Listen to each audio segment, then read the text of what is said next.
Bueno, muy buenas noches para todos. Bienvenidos a esta su jornada académica. Quien les habla, Juan Alejandro Monsalve, coordinador de Extensión y Proyección Social de la Facultad de Medicina de la Universidad de las Américas. Esta es una jornada académica que ha sido una iniciativa de la Asociación Risaraldense de Ginecología y Obstetricia, en compañía con la Sociedad Caldense de Obstetricia y Ginecología y la Asociación Quindiana de Obstetricia y Ginecología. En este momento le damos la bienvenida al doctor Cristian Pallares, nuestro expositor el día de hoy. Él es médico cirujano de la Universidad del Valle, magíster en epidemiología de la Universidad del Valle, profesor de la Vicerrectoría de Investigación de la Universidad del Bosque y profesor de la Escuela de Salud Pública y Epidemiología. Bienvenidos a un conversatorio a modo de webinar.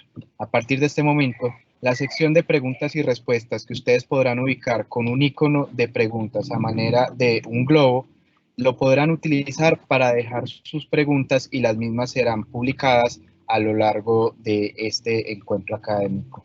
Entonces, no siendo más, le cedemos la palabra al doctor Andrés Benavides, miembro de la Asociación Risaraldense de Ginecología y Obstetricia, para realizar la apertura oficial a nuestro encuentro del día de hoy.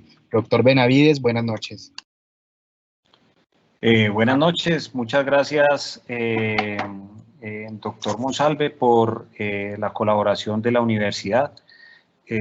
Muchas gracias pues, a la Junta Directiva de la Asociación Risaraldense de Ginecología, que todos los miembros han estado muy pendientes pues, de la realización de jornadas de este tipo. También, por supuesto, agradecerle a la Asociación Quindiana de Ginecología y Obstetricia y a la Sociedad Caldense de Ginecología y Obstetricia que se unieron a este evento con nosotros. Doctor Pallares, de nuevo quería agradecerle a usted.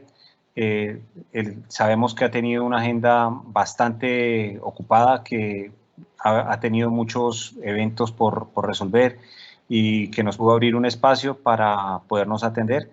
El hecho de que queramos nosotros hacer una reunión conjunta del eje cafetero en la parte de ginecología y obstetricia obedece a la idea que ya le había manifestado en alguna oportunidad, y es el hecho de que estamos tan bien interconectados en esta región que de Pereira tenemos una capital anexa a 36 kilómetros y la otra capital a 45, 46 kilómetros. De esta manera creemos que la interdependencia que tenemos y la interconexión que tenemos no solamente debe servirnos para que nos contagiemos de un lado a otro, sino que también servirnos de alguna manera para que podamos ser útiles entre la región de una parte hacia otra y poder nosotros llegar en algún momento a requerir un servicio de una filial vecina o que nos puedan requerir también a nosotros. Como creemos que vamos a tener momentos dentro del brote epidémico que son diferentes para Risaralda, como para Quindío y para Caldas, por esa razón es que creo que también es importante tener este tipo de aproximaciones para que todos hablemos un idioma muy similar y que todos comprendamos muy bien hacia dónde nos dirigimos. ¿Qué es importante? Que trabajemos estando lo más confiados posibles en que las ideas que tenemos y los conceptos que tenemos son los óptimos. Si tenemos conceptos óptimos, seguro que vamos a poder llegar a tener una posibilidad mejor de tratar a las pacientes. ¿De qué se trata esto? Que tengamos conceptos adecuados, momentos buenos para poder generar momentos buenos para nuestras pacientes. De esa manera, ellas van a tener la mejor práctica médica posible y nosotros vamos a estar mucho más tranquilos de que lo que estamos haciendo está bien hecho y que no nos vamos a llevar una infección hasta la casa. Muchas gracias, doctor Pallares, por su atención, por su colaboración, por estar aquí presente con nosotros. Quedamos con usted. Bueno, no, doctor, pues muchísimas gracias a la asociación, a usted por la invitación. Para mí es un gusto poder estar aquí con ustedes y compartir un poco sobre este tema que ha generado mucha controversia en el marco de la pandemia. Quisiera preguntarle, doctor, si están viendo la presentación. Se está viendo muy bien. Ahí estamos con la presentación lista. Listo, bueno, perfecto. Entonces, la idea es hablar un poco, bajo la perspectiva de la bioseguridad, de algunos mitos que se han generado en esta pandemia y también de toda la evidencia que hay escrita en temas de uso de elementos de protección personal. Y quiero empezar por contarles que si bien los esquemas de tratamiento, el manejo farmacológico de los pacientes positivos para SARS-CoV-2 ha sido objeto y es todavía objeto de debate y de varios estudios, en temas de uso de elementos de protección personal y bioseguridad, lo que al principio parecían muchos desacuerdos y mucha controversia, pues se ha ido aclarando de una manera muy impactante, sobre todo remontándose a la evidencia que ya teníamos de el coronavirus. Y voy a empezar precisamente por allí, porque para algunas personas este nuevo coronavirus es un virus mutante que está cambiando cada 3 o 4 días la manera de contagiarnos, y la verdad es que eso no es cierto. Y si uno quisiera irse a la transmisión del SARS-CoV-2 y tratar de inferir un poco el comportamiento de esta familia, pues hay que hacerle una radiografía a toda la familia en general. Esta viróloga que ven ustedes aquí en la izquierda de la diapositiva se llamaba June Almeida. Ella con su equipo de trabajo descubrieron el primer coronavirus producto de una zoonosis en vacas hace más de 50 años. Dos cosas importantes aquí: existen miembros que ya vamos a verlo, no tan famosos como el SARS-CoV-2, pero la familia se transmite toda de la misma forma. Quiere decir que los coronavirus, y ahora lo vamos a ver, se transmiten de la misma manera. Y tenemos evidencia desde hace un poco más de los 50 años de la manera de transmisión. También quiero aprovechar para darles un mensaje, y es que si bien hay 7 coronavirus, en los coronavirus son la zoonosis, los animales son los reservorios, y cuando migran, saltan a otra especie, es cuando empiezan a generar ruido, pero solo en murciélagos hay más de 3.000 serotipos distintos de coronavirus identificados a la fecha. Con esto les quiero decir que si nosotros como humanidad seguimos maltratando las otras especies que viven en el mundo con nosotros, esto se va a volver una realidad de todo el tiempo y se van a volver mucho más frecuentes las pandemias.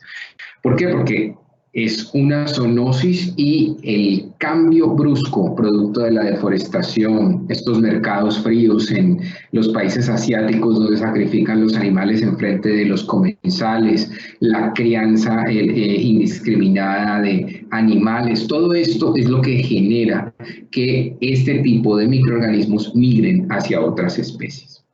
Y les decía yo que para poder entender cómo es la transmisión del SARS-CoV-2 hay que devolverse a analizar la familia. Existen 4 miembros de la familia del coronavirus que son endémicos en el mundo. Quiere decir que hay 4 de estos que ya han sido pandémicos. Lo que pasa es que no son tan sonados y no son tan famosos como el SARS-CoV-2.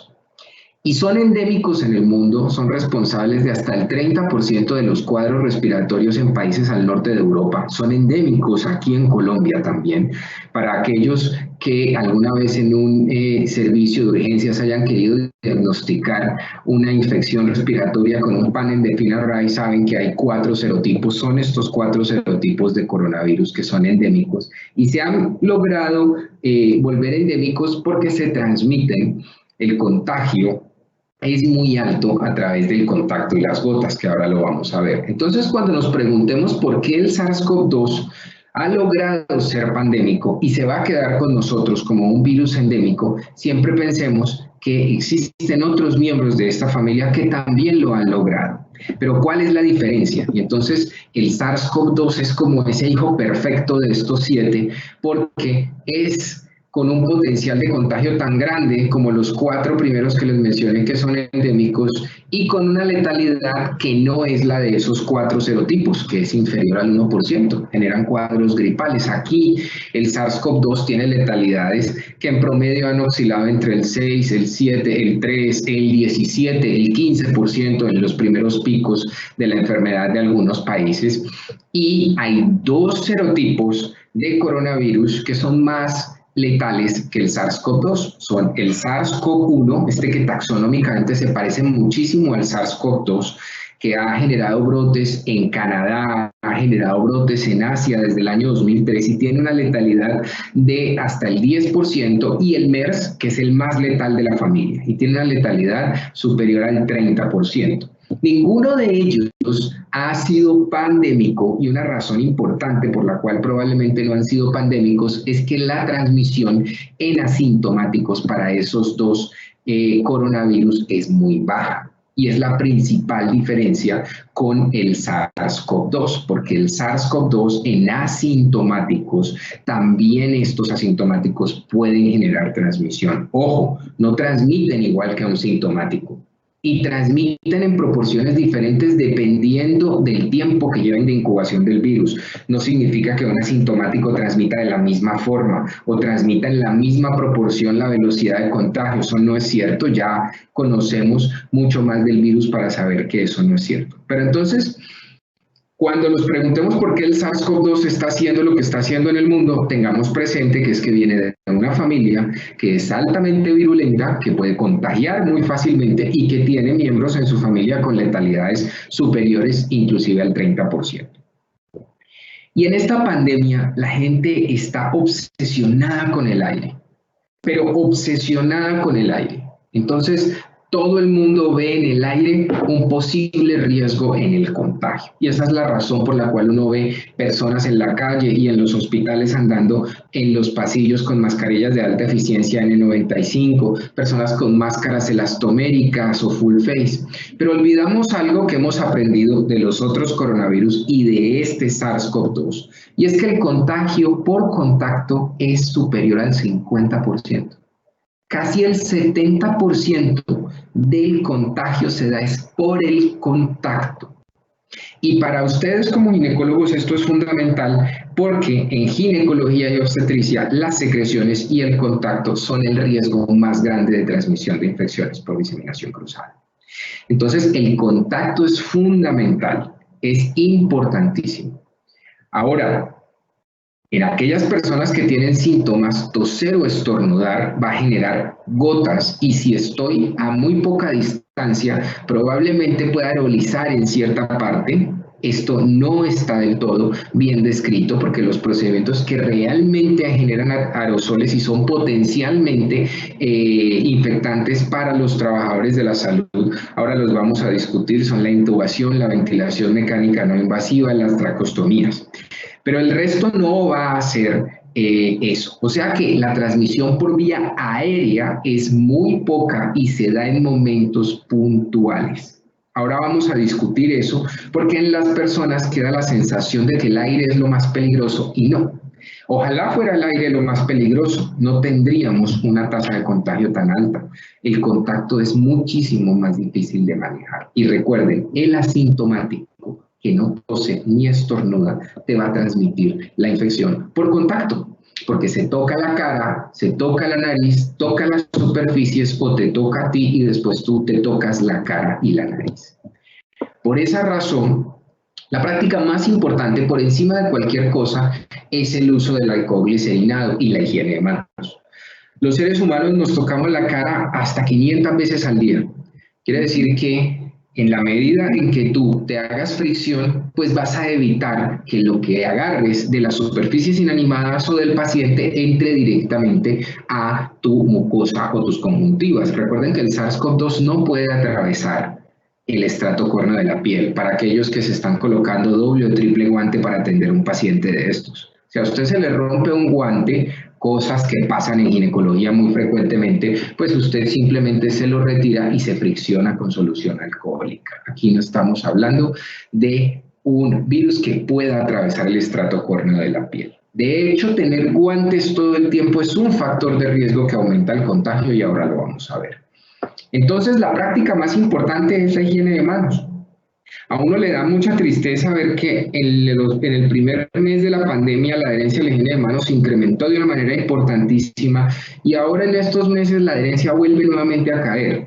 Y pareciera que los trabajadores de la salud no aprendemos que la higiene de manos puede lograr disminuir solo en infecciones virales hasta en un 50% las infecciones. Esta es una revisión sistemática de metaanálisis de hace 10 años que lo probó.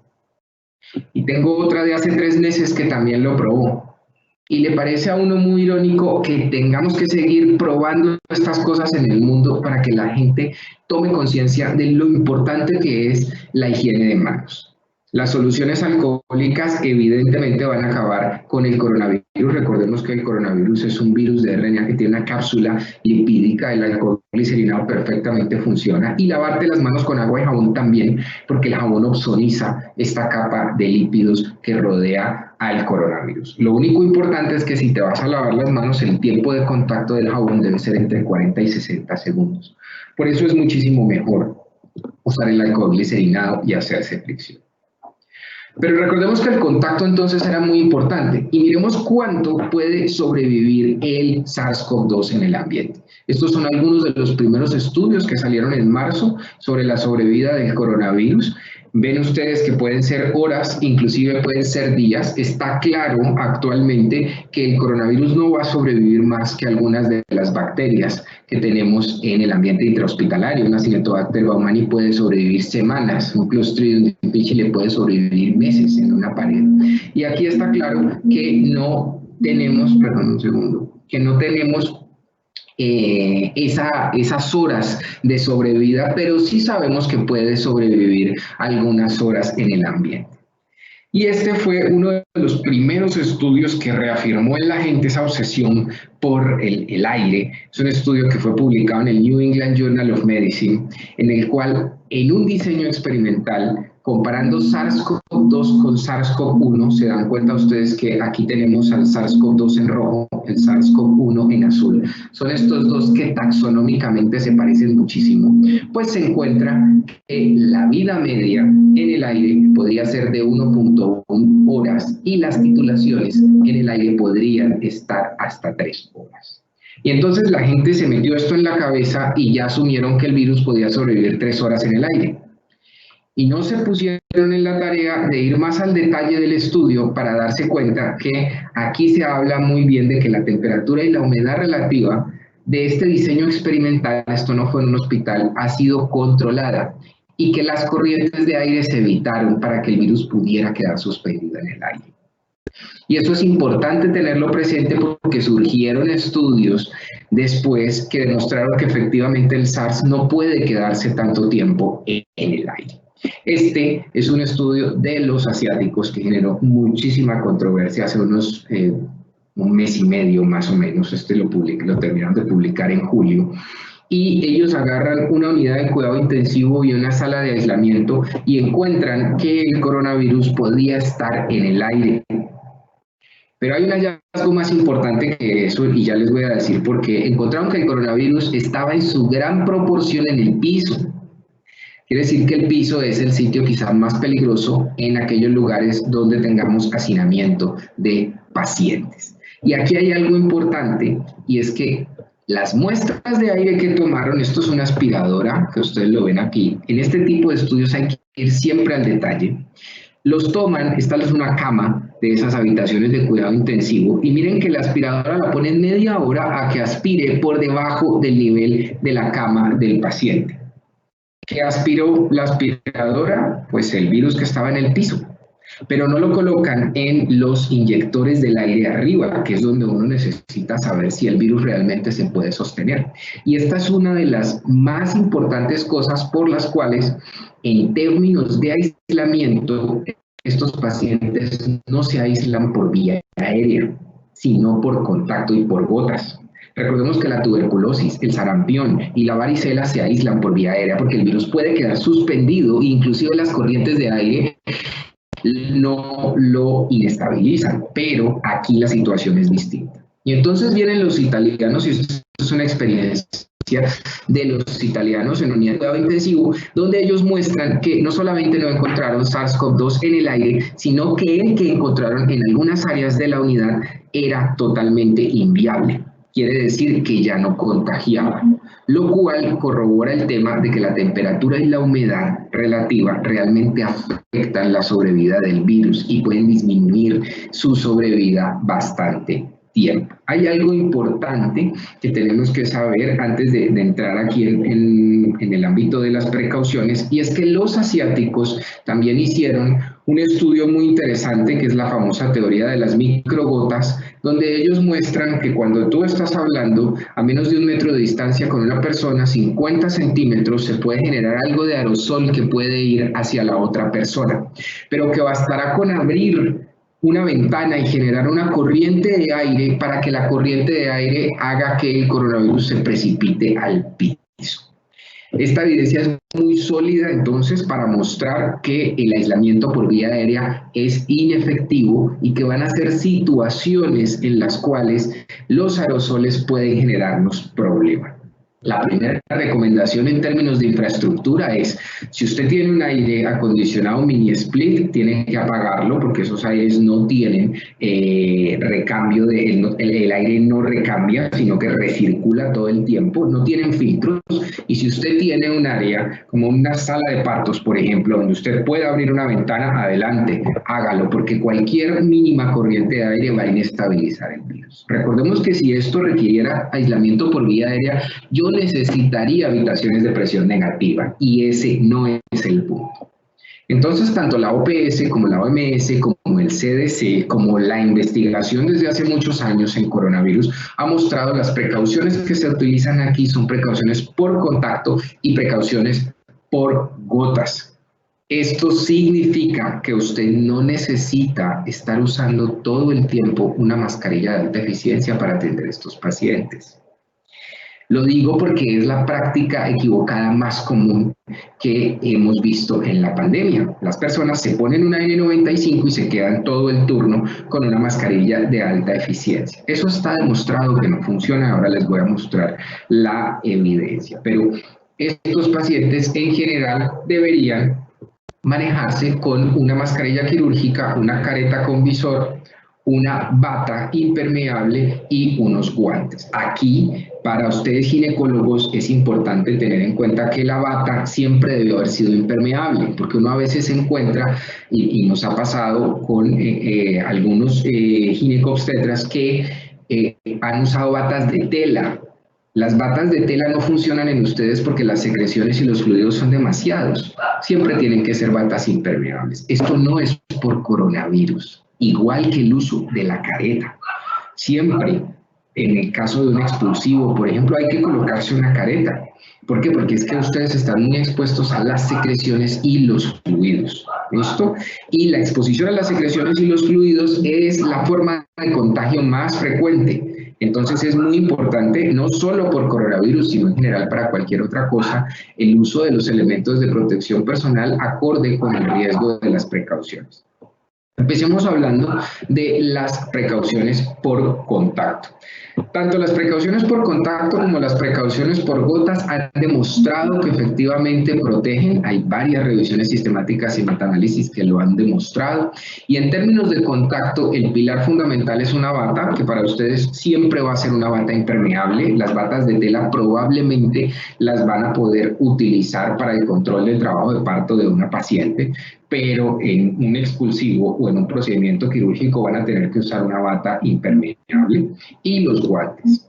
Las batas está demostrado que funcionan siempre y cuando sean batas que lleguen hasta la muñeca y que estén por debajo de la rodilla.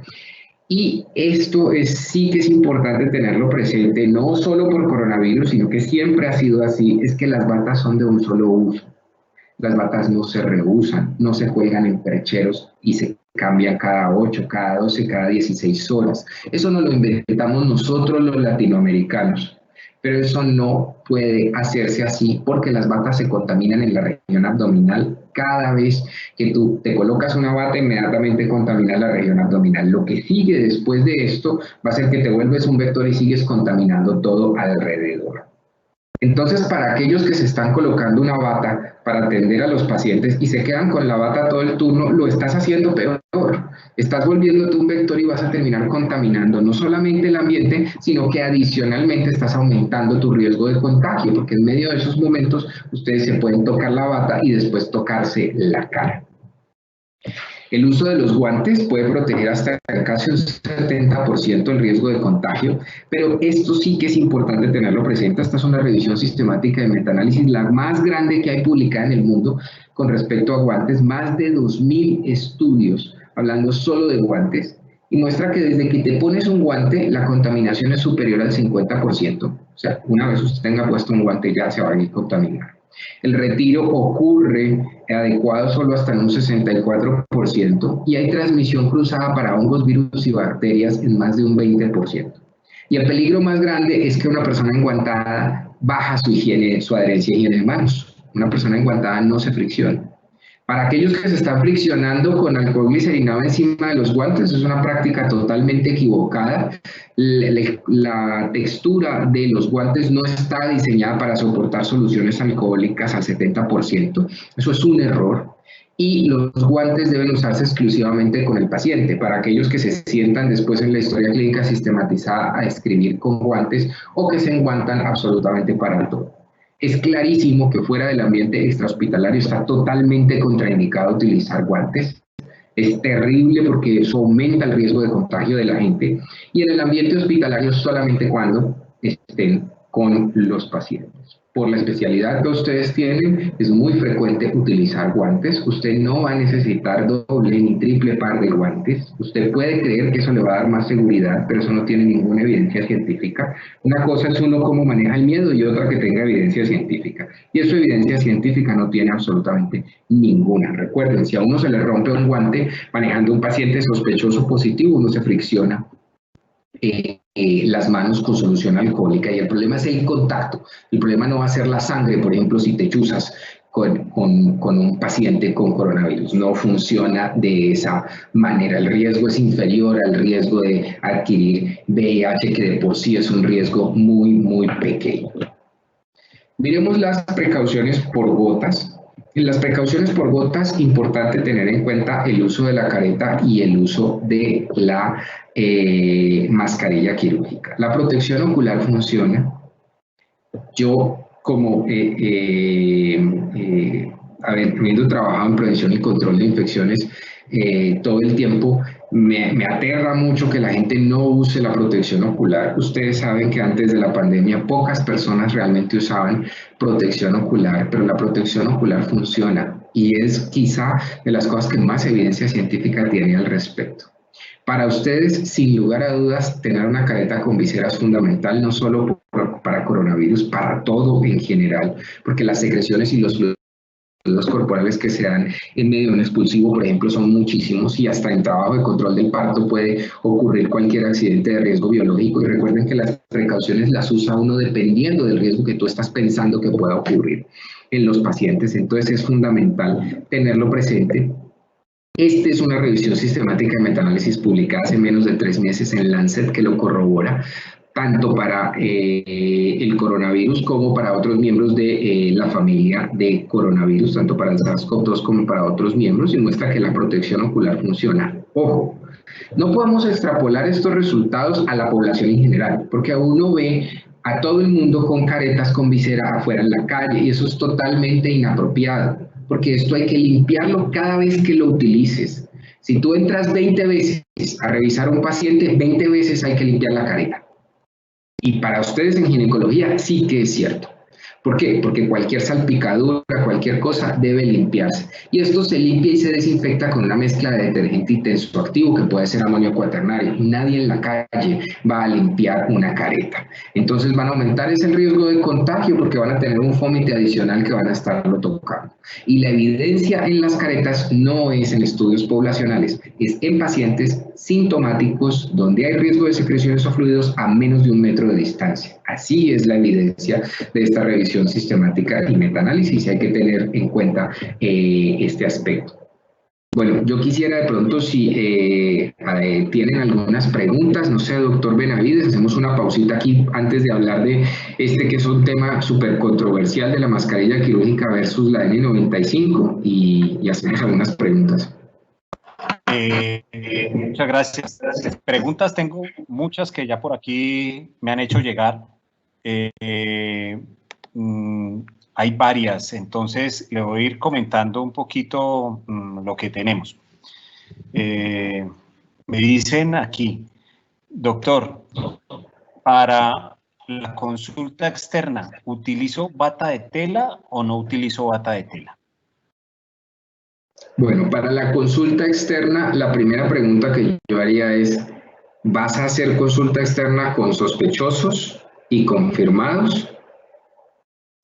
Pacientes de consulta externa de control prenatal, que no sabemos, es decir, hoy en día con el virus salvaje en la calle, no sabemos qué sea. La inmensa mayoría de las pacientes van a estar asintomáticas en el momento en que lleguen al control prenatal, pero la pregunta es esa. ¿Uso una bata de tela en la consulta externa? ¿Uso mi bata blanca o es necesario que utilice una bata antigripal? ¿Uso la bata antigripal? ¿Me la tengo que quitar para cambiar, para ver la siguiente paciente? Bueno, eso es una excelente pregunta. ¿Por qué razón? Porque recordemos que los asintomáticos no transmiten igual que los sintomáticos. Un asintomático tiene su máximo porcentaje de transmisión es hasta un 40% en los momentos en los que tiene más carga viral, o sea, cuando está justo a punto de hacer síntomas, pero la carga viral no es suficiente y no los hace.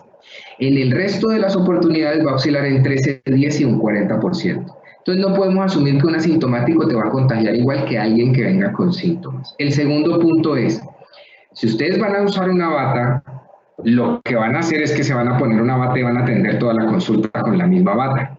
Porque no creo que se vayan a colocar una bata y atender un paciente con una bata, después otro con otro y otro con otra. Entre atender un paciente con una bata y entre atender varios pacientes con una misma bata y atender los pacientes sin bata, es mejor atender los pacientes sin bata. ¿Por qué razón? Porque la bata se va a volver un vector. Entonces vas a aumentar tu riesgo de contagio. Yo, ¿qué consejo les doy para la consulta? Averiguar el nexo epidemiológico de los pacientes es 3 veces más sensible que hacer una prueba.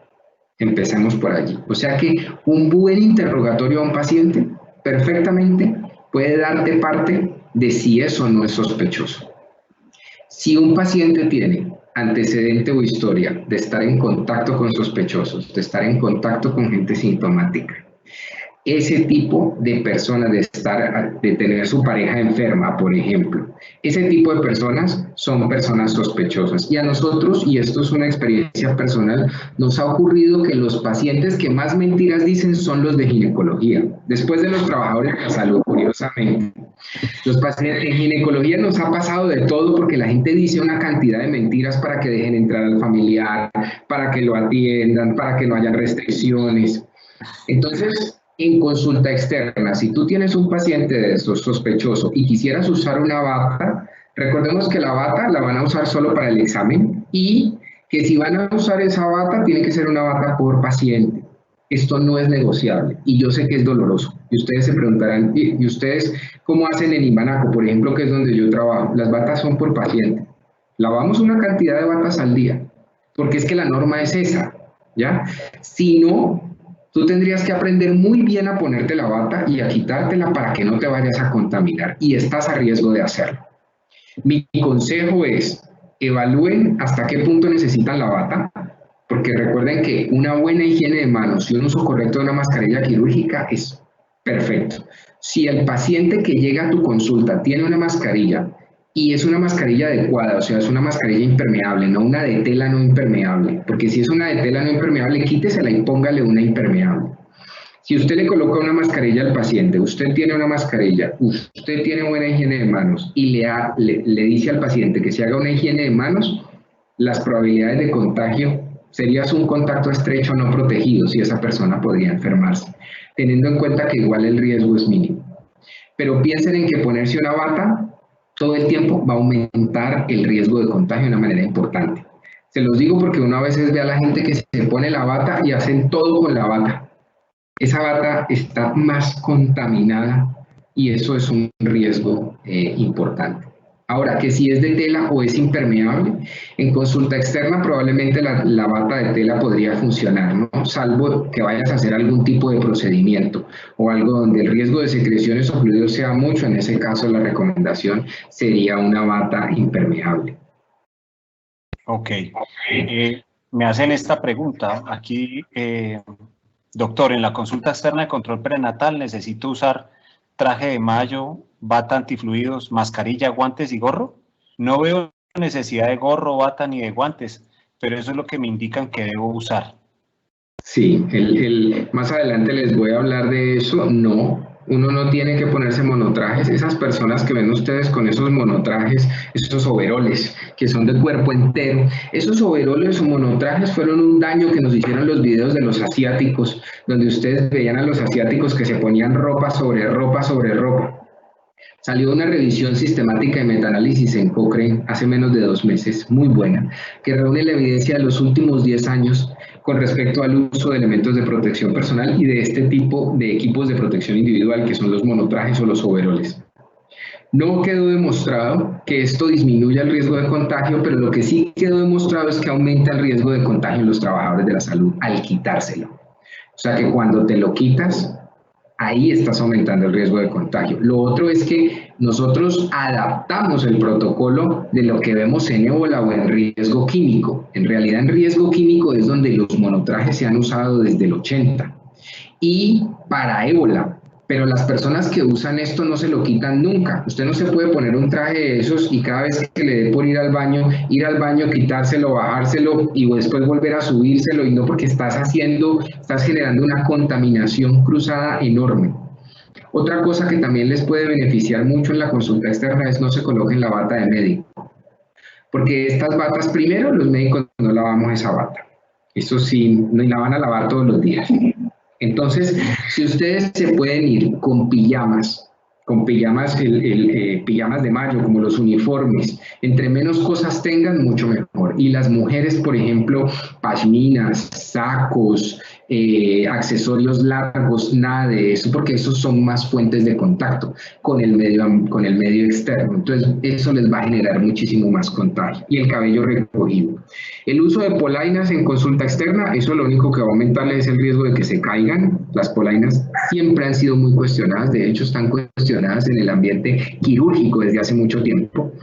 Y el gorro probablemente serviría si tienes el cabello largo y eres mujer y tienes el cabello largo, o hombre y tienes el cabello largo y no te lo puedes recoger muy bien, probablemente allí funcionaría. Pero un overol o un monotraje definitivamente no. Eso es un factor de riesgo para el contagio y está demostrado científicamente también. Es decir, consulta externa utilizamos el traje de mayo, sí. No utilizaríamos polainas, no utilizaríamos gorro.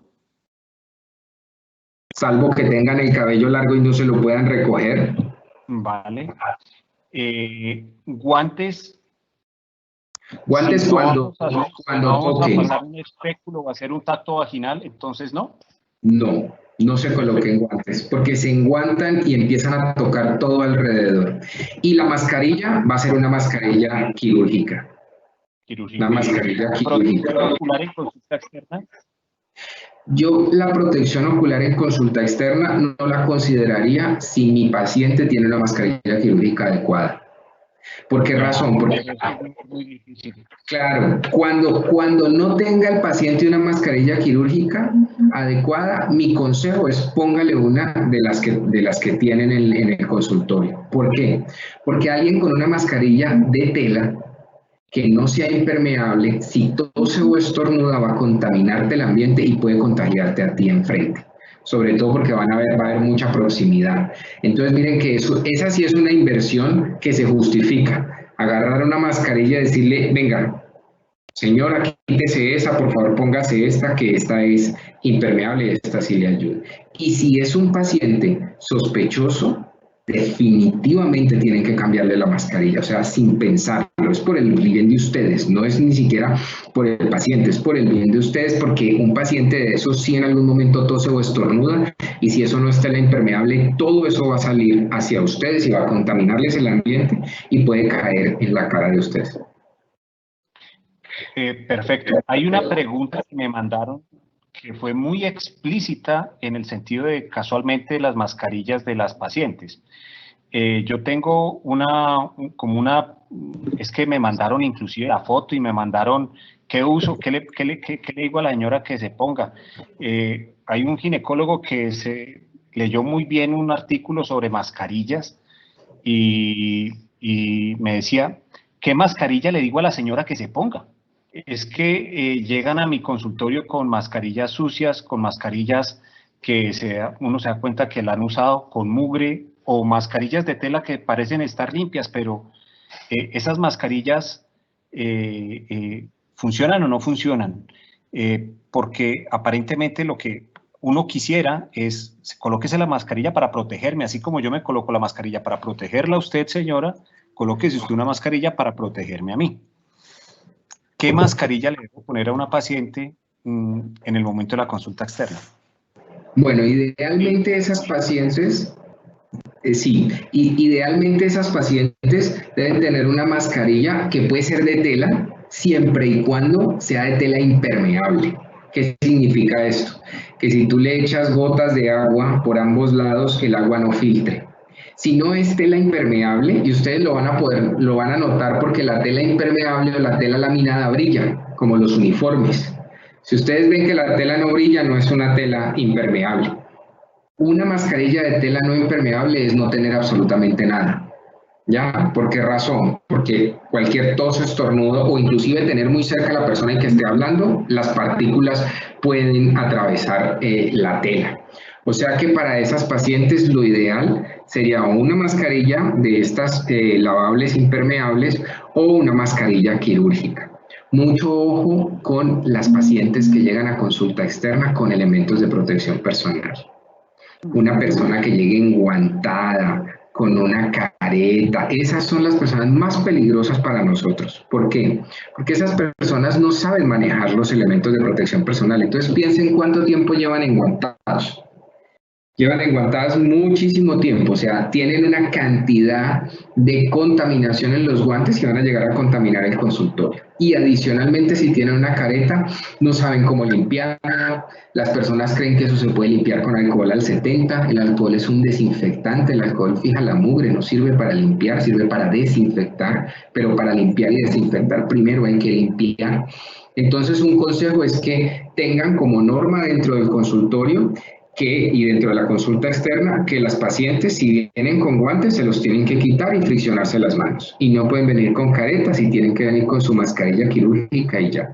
Y evidentemente, si ven alguna paciente con monotraje, no la atiendan con esos trajes overoles, que a nosotros nos ha pasado aquí, que llega la gente a la puerta del lobby de la sede principal de la clínica con un overol, con un monotraje, y uno es como que, venga, no, imagínense cómo vendrá de contaminada esa persona de afuera y va a contaminarles absolutamente toda el área del consultorio. Perfecto. Entonces, el ideal es decirle a la señora, colóquese una mascarilla quirúrgica si uno tiene duda de que la mascarilla sea de buena calidad, digámoslo así, que es muy difícil poder medir la calidad real de la mascarilla que tenga la paciente. De acuerdo. Aquí hay varias preguntas sobre uso de mascarillas. Me están preguntando sobre las mascarillas con válvula. Yo me imagino que de eso es el tema que sigue. Sí. ¿Es correcto? Sí. Así? Sí, vamos a hablar. No sé si ahora. hacemos otras preguntas o si avanzamos, como usted quiera. Si quieren, avancemos con las mascarillas y volvemos nuevamente a las preguntas. Bueno, Muchas gracias. Bueno, con gusto. Este ha sido un tema supremamente controversial y es cuándo se usa una mascarilla de estas, cuándo se usa la otra. Las personas al principio le tenían mucha fe a la quirúrgica, después ya le tuvieron fe a la N95 y ahora ven ustedes que hay trabajadores de la salud que atienden con estas elastoméricas o estas PCM. Vamos a hablar entonces de cada una de ellas a la luz de lo que tiene la evidencia. Recuerden que el SARS-CoV-2 se aísla por contacto y por gotas, no se aísla por vía aérea. Eso significa que la mascarilla que se va a utilizar para el manejo convencional de los pacientes va a ser una mascarilla quirúrgica. Esto es una realidad difícil porque compite con el miedo de la gente. Entonces las personas le tienen pavor a usar una mascarilla quirúrgica cuando atienden a un paciente de estos. Dos cosas importantes, esto ya ha sido probado. Esta es una revisión sistemática de metaanálisis publicada en Clinical Infectious Disease del 2017. Reunió toda la evidencia de los estudios de cohortes que habían en trabajadores de la salud del SARS-CoV-1. Recordemos que los coronavirus se transmiten de la misma forma, ¿listo? Y que cuando tienes un paciente sintomático el riesgo de transmisión es el mismo, ¿ya? El virus puede mutar en temas de complicaciones clínicas y en temas de esquemas de terapia, pero no va a mutar en su manera de contagiar a la gente. Eso es algo que algunas personas no entienden. Una cosa se llama letalidad y otra cosa se llama forma de contagio. La forma de contagio sigue siendo la misma. ¿Por qué? Porque la capacidad de contagiar es al lugar en todos los miembros de la familia. ¿Ya? Por esa razón es que mucha de esta evidencia es evidencia que también es extrapolable a otras familias de coronavirus, inclusive a otros virus como el virus respiratorio sincitial. Aquí al final ven ustedes que el odds ratio, esa probabilidad de contagio en ambos es menor al 1, o sea, se comporta como un factor protector y miren que en los intervalos de confianza no hay diferencias estadísticamente significativas. Para el manejo convencional de un paciente de estos, una mascarilla quirúrgica es exactamente igual que una mascarilla de alta eficiencia N95.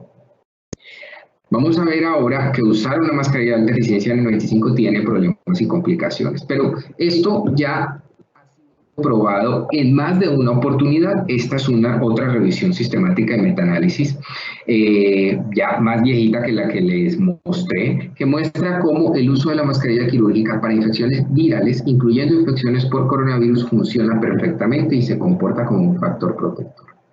Y se comporta como un factor protector igual que el uso de la mascarilla de alta eficiencia N95. Aquí yo estoy hablando de procedimientos convencionales como ¿qué? Como el control del trabajo de parto, por ejemplo, de una mujer, como un examen físico formal.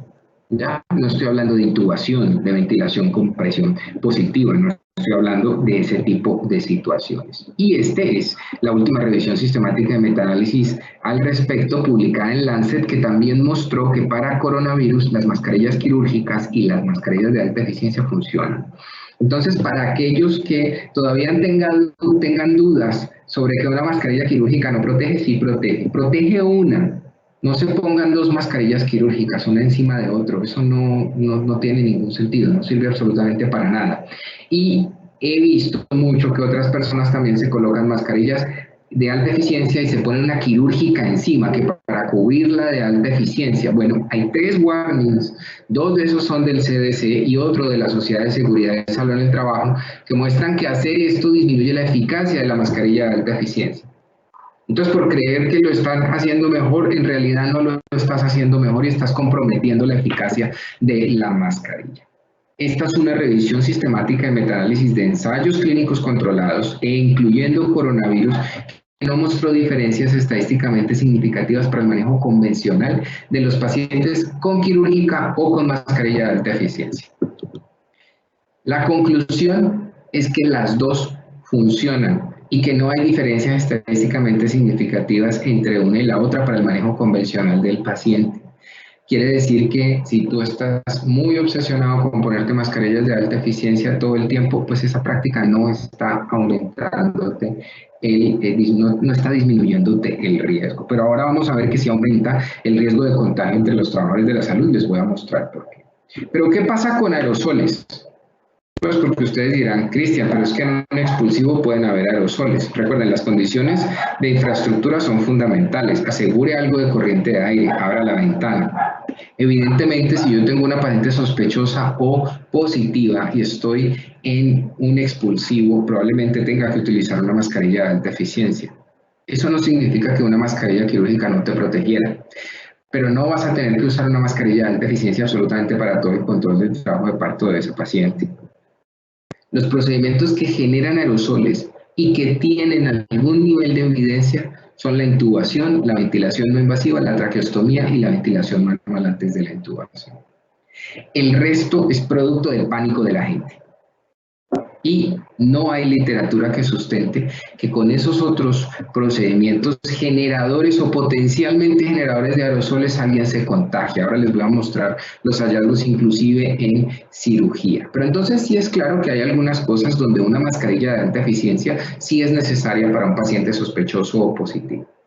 Dicho esto, hay dos realidades con las que los trabajadores de la salud no estaban familiarizados, pero que los que trabajamos en control de infecciones llevamos más de 3 años insistiendo. La primera, toda la gente que maneje terapia respiratoria tiene que usar una mascarilla de alta eficiencia.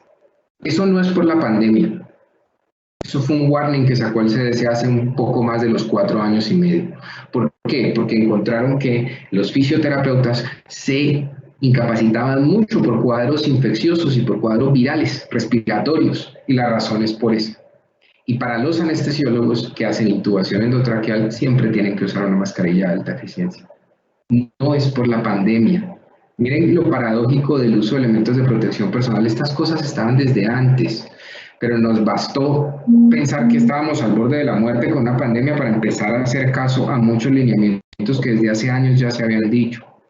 Un anestesiólogo tiene que usar elementos de protección personal. Un anestesiólogo tiene que usar careta. Tiene que usar una mascarilla de alta eficiencia cuando va a intubar a un paciente, cualquiera que sea, independiente de si es un paciente sospechoso o es un paciente no sospechoso, porque está de cara a la vía aérea. Hacer una fibrobroncoscopia siempre se tiene que hacer con una mascarilla de alta eficiencia. Y esto era lo que les mencionaba yo en términos de la distancia, esa teoría de los microgotas de los asiáticos. Los asiáticos hicieron varios experimentos mirando cómo se comportaba la saliva al hablar y de acuerdo a la distancia. Y miren que a 50 centímetros alguien que tose o estornuda definitivamente es una catástrofe para uno, pero alguien que esté hablando a 50 centímetros está generando unas microgotas que con una corriente de aire, y mírenlo acá, con una corriente de aire rápidamente caen. Esto no pasa con tuberculosis, esto no pasa con varicela y no pasa con sarampión. Por eso es que eso sí deben aislarse con precauciones por vía aérea, pero aquí eso sí pasa. O sea que en los sitios poco ventilados, o si usted tiene una ventana y no la abra, eso es un problema. Abra las ventanas, porque la ventilación es fundamental y es efectiva y rápida. Y es la razón por la cual los primeros estudios de infraestructura del coronavirus mostraron que la mayoría del virus se encontraba en el piso. Y es porque las corrientes de aire de los aires acondicionados convencionales de los hospitales hacían que el virus se precipitara al piso. Empezamos a entender un poco por qué los hallazgos iniciales en términos de infraestructura. En cirugías, y estos son estudios de la pandemia, se ha mostrado que el humo quirúrgico, el neumoperitoneo, el humo de la cirugía laparoscópica no tiene virus viable. Hubo una primera publicación de 25 cirujanos en Wuhan que se infectaron y lo asociaron a los procedimientos quirúrgicos. Después encontraron que el nexo epidemiológico estaba en el contacto estrecho con los otros trabajadores de la salud, no en el área quirúrgica. Esto no se contagia de esta forma. Pero hay algo muy importante que sí tenemos que tener presente y es que nos cuidamos mucho del paciente, pero no nos cuidamos mucho del colega. Entonces usted termina de ver un paciente con coronavirus y entra al cafetín a tomarse el tintico, el cafecito, a desayunar con la jefe, con el colega, y allí es donde se contagian de coronavirus. Les digo la experiencia personal, que es la experiencia también de la evidencia publicada en la literatura en todas partes. Nosotros, de los trabajadores de la salud que tenemos infectados, el 80% no tienen nexo epidemiológico en la clínica. ni son trabajadores de primera línea. Quiere decir que se han infectado ¿en dónde? En la calle o en los cafetines. Por eso nos tocó cerrar cafetines. Y los cafetines llegan cerrados y seguirán cerrados por lo menos hasta diciembre, porque la gente no hace caso y no entiende que el distanciamiento físico es lo que funciona, que mantener la distancia es lo que funciona y que el riesgo más grande que tienes lo vas a tener con tu colega, con la jefe, con quien compartes el desayuno, con quien compartes el almuerzo. Ese es el nexo epidemiológico más importante. La N95, entonces, sin lugar a dudas, para procedimientos que generan aerosoles, es la mejor. Y aquí tenemos varios tipos de mascarillas de alta eficiencia. Ustedes ven esta, que es la N95. Las N95 no son resistentes al agua y al aceite, o sea que si una N95 se moja, hay que desecharla. Si le cae aceite, hay que desecharla. Si la dobla, se daña el filtro. Si la mascarilla no te hace sello después de algún tiempo, hay que desecharla. Estas mascarillas pueden durar hasta 8 horas más o menos de uso continuo. Entonces no desechen una mascarilla una vez la han utilizado, porque y la careta con visera lo que precisamente trata de hacer es que la visera te proteja la mascarilla de alta eficiencia. Las otras son estas famosas mascarillas R95. Estas son las mascarillas que usan las operarias del aseo. Las mascarillas R95 funcionan perfectamente. Las mascarillas R95 funcionan perfectamente para riesgo químico. Por eso las operarias del aseo usan este tipo de mascarillas. Y estas son el iPhone de las instituciones hospitalarias ahora, las famosas P100 o las Full Face, que ahora vamos a ver que tienen más ventajas que desventajas. Las N95 tienen varias capas de poliuretano y tienen una capa de carbón. Ojo con aquellas que tengan válvula de exhalación. Las válvulas de exhalación son un problema enorme. ¿Por qué? Porque el aire que exhalas no sale con filtro. Quiere decir que este respirador funciona para protegerte, pero no para protegerte a ti, no para proteger al paciente de ti. Entonces, si tú estás enfermo, no solamente de coronavirus, sino de cualquier otra cosa, toses, estornudas o estás tosiendo, esa válvula de exhalación hace que el aire salga directamente hacia el paciente. Las válvulas de exhalación son malas para los campos quirúrgicos también porque los contaminan, entonces ojo con aquellas que tengan válvulas de exhalación. Si usted va a trotar, puede usar una mascarilla de estas con una válvula de exhalación. De hecho, la gente que trota sola no tendría necesidad de usar una mascarilla quirúrgica, ni una mascarilla en general, si trota sola. Y tenemos varios tipos de N95. Los europeos no usan N95, no porque sea mala, sino porque la NIOSH, que es la Sociedad de Seguridad y Salud en el Trabajo, rige las N95 para América. Entonces uno ve N95 acá, pero allá los europeos tienen otra norma, que es la N142. Ellos tienen unas mascarillas llamadas FPP2 o FPP3 y los asiáticos tienen las KN95. Son 3 referencias distintas, pero todas son mascarillas de alta eficiencia. Ojo con esas mascarillas que están vendiendo, que dicen que 3 capas de carbón y una cantidad de cosas. Eso es mentira. Si las mascarillas no están avaladas por la NIOSH, no funcionan. Ustedes ven esta aquí, por ejemplo, que tiene el sello de la NIOSH y tiene un código TC. Eso está publicado en internet. Uno se mete a internet, busca el código TC y encuentra si le han dado el aval y si los filtros funcionan. ¿Por qué no usar rutinariamente una N95? Porque ustedes se preguntarán, pero Cristian, es que el riesgo y somos los más expuestos y todos los argumentos que quieran. Estas conclusiones son de estudios de cohortes en trabajadores de la salud, en brotes de coronavirus, SARS-CoV-1 en Canadá. Resulta que evaluaron a aquellos trabajadores que usaban N95 todo el tiempo versus los que usaban mascarilla quirúrgica. Las N95 son más difíciles de tolerar. ¿Por qué? Porque las N95 son respiradores, hacen sello en tu cara. Tú inhalas y exhalas a través de ella. Muchas personas han querido a las mascarillas quirúrgicas hacerles cositos y enredos para que les hagan sello. La mascarilla quirúrgica es una barrera, no necesita hacer sello, pero una N95 sí hace sello. Por lo tanto, el suministro de oxígeno allí sí es diferente. Y por esas razones que si tú usas una N95 todo el tiempo vas a terminar cansadísimo, vas a tener más dolor de cabeza y aumentas el riesgo de contagio en más de un 50%. ¿Por qué? Porque vas a querer quitártela todo el tiempo, vas a tocarte más la cara. Rehusar una mascarilla de alta eficiencia. Esto en el momento en que estábamos en la mayor crisis en el mundo, ustedes vieron que varios hablaron al respecto, el INVIMA se pronunció. Yo no estoy de acuerdo en rehusarlas porque pienso que tú puedes decontaminar el filtro, pero el sello, con el paso del tiempo, la mascarilla se va enchanzando, entonces ya el sello no te va a ser igual. Y algunos, como la Universidad de Duke, por ejemplo, en Carolina del Norte, hicieron reuso con peróxido de hidrógeno y les funcionó y no se alteraba el filtro de la eficiencia. Otros con luz ultravioleta, que es desinfección física. Yo creo que en un momento de emergencia, si uno no tiene más, pues probablemente toque hacer esto, pero eso no es lo recomendado y yo tampoco lo recomiendo. Creo que si uno usa muy bien una mascarilla de alta eficiencia, va a ser más que suficiente y te va a durar bastante tiempo.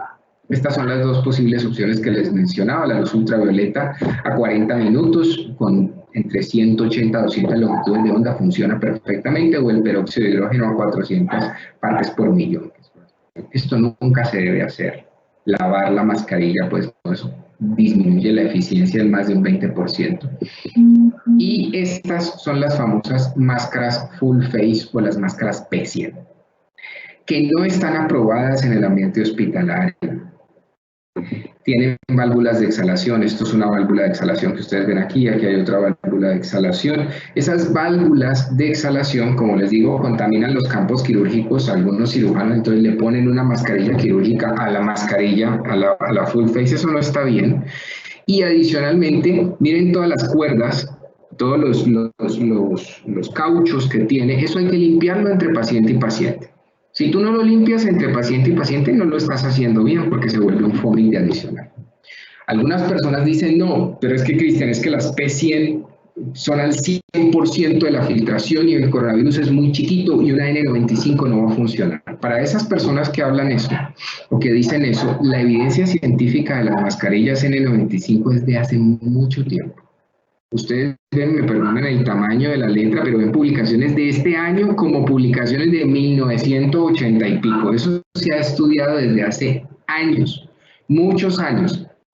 Y resulta que, aunque el coronavirus es menor de 1 micrómetro y las N95 se usan para partículas menores de 0.3 micrómetros, las N95 se pueden usar hasta para partículas menores a 0.06 micras. Están probadas y funcionan. Esto no es mentira. ¿Por qué razón? La velocidad vectorial de una partícula grande es muy directa. Pueden atravesar filtros. Las partículas pequeñas como el coronavirus generan algo llamado movimiento browniano, que es un movimiento errático, donde golpean contra el oxígeno, el nitrógeno y el argón del aire. Por esa razón no pegan directamente a la mascarilla y es la razón por la cual el filtro al 83%, desde el 83% funcionaría. O sea que uno al 95% funciona perfectamente. Y esto era lo que hablábamos de los equipos de protección individual. Lo que les mencionaba de los equipos de protección individual y que lo discutimos porque la gente obsesionada con utilizar este tipo de monotrajes o de overoles que han sido probados en riesgo químico, no han sido, y en riesgo biológico solamente con ébola, no para coronavirus. Muchas desventajas. El protocolo de coronavirus, si tú te enguantas y te colocas cinta adhesiva alrededor y después te pones un guante, vas a quedar atrapado y no te vas a poder friccionar nunca. Y solamente en situaciones de extremo hacinamiento probablemente puedan tener algo de ventaja si se usan adecuadamente y no se están quitando y colocando todo el tiempo. Si lo quitas y lo colocas todo el tiempo, pues vas a tener muchísimos problemas. O sea que probablemente si vas a hacer una traqueostomía en un paciente de estos pueda funcionar si está en el periodo infectante.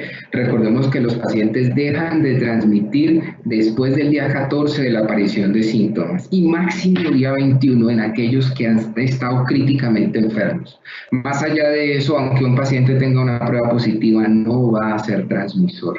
La tasa de ataque después del día 14 es menor al 1%. Esas personas no van a contagiar a nadie. Esta es la conclusión de la revisión sistemática de metaanálisis que les comenté, que salió publicada en Cochrane, y recordemos que el ministerio desde el inicio de la pandemia miró con mucho disimulo a los monotrajes y no los recomiendo como parte de los usos de elementos de protección personal. Hay un efecto paradójico en las personas que creen que ponerse más es muchísimo mejor. Esto no es cierto y hay un problema enorme con eso. Nosotros ya lo vivimos acá en el momento en que las unidades de cuidado intensivo estuvieron al full, y fue que la gente se colocaba los elementos de protección personal, estaba todo el tiempo con ellos y se nos dispararon las incidencias de infecciones por bacterias como Klebsiella, como E. coli, porque si tú nunca te quitas eso, vas a ser un vector y vas a generar mucha más transmisión. Y entonces finalmente terminas con brotes en la unidad de cuidado intensivo por bacterias, producto del mal uso de los elementos de protección personal. Bueno, no sé si tenemos de pronto, el doctor Benavides, preguntas hasta allí de las mascarillas. Sí,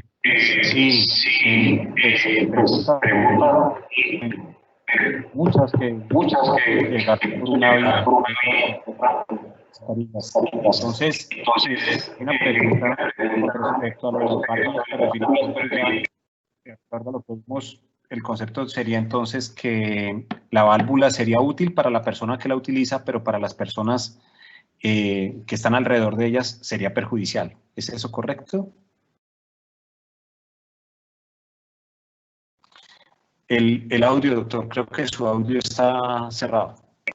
Sí, perfecta, totalmente de acuerdo. Para las otras personas esto va a ser un problema, porque si tú estás infectado con coronavirus o con cualquier otra cosa, se lo vas a pegar al paciente. Por esa razón es que las mascarillas con válvulas de exhalación no están avaladas para el uso hospitalario. Perfecto. Hay otra pregunta. ¿Qué pasa si uso micropor?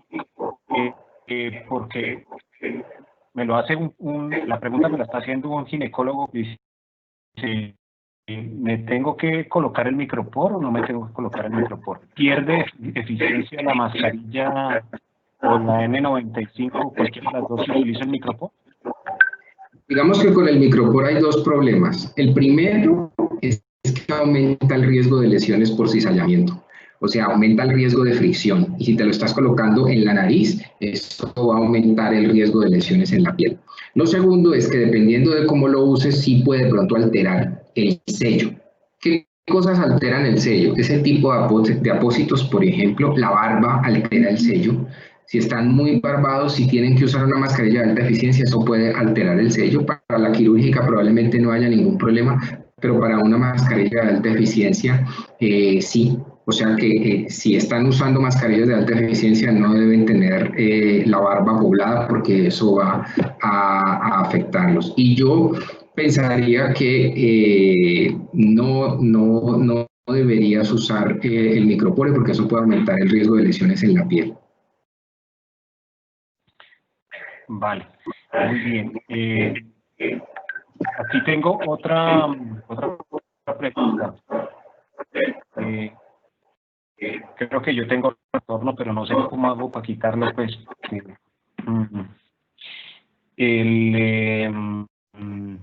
Bañarse cada vez que llegamos a la casa, no entrar a la casa con la ropa con la que estábamos afuera, zapatos, aspersión de zapatos y ropa. No sé si ahorita vamos a hablar de eso o... Yo aprovecho y les cuento. ¿Qué pasa con la ropa?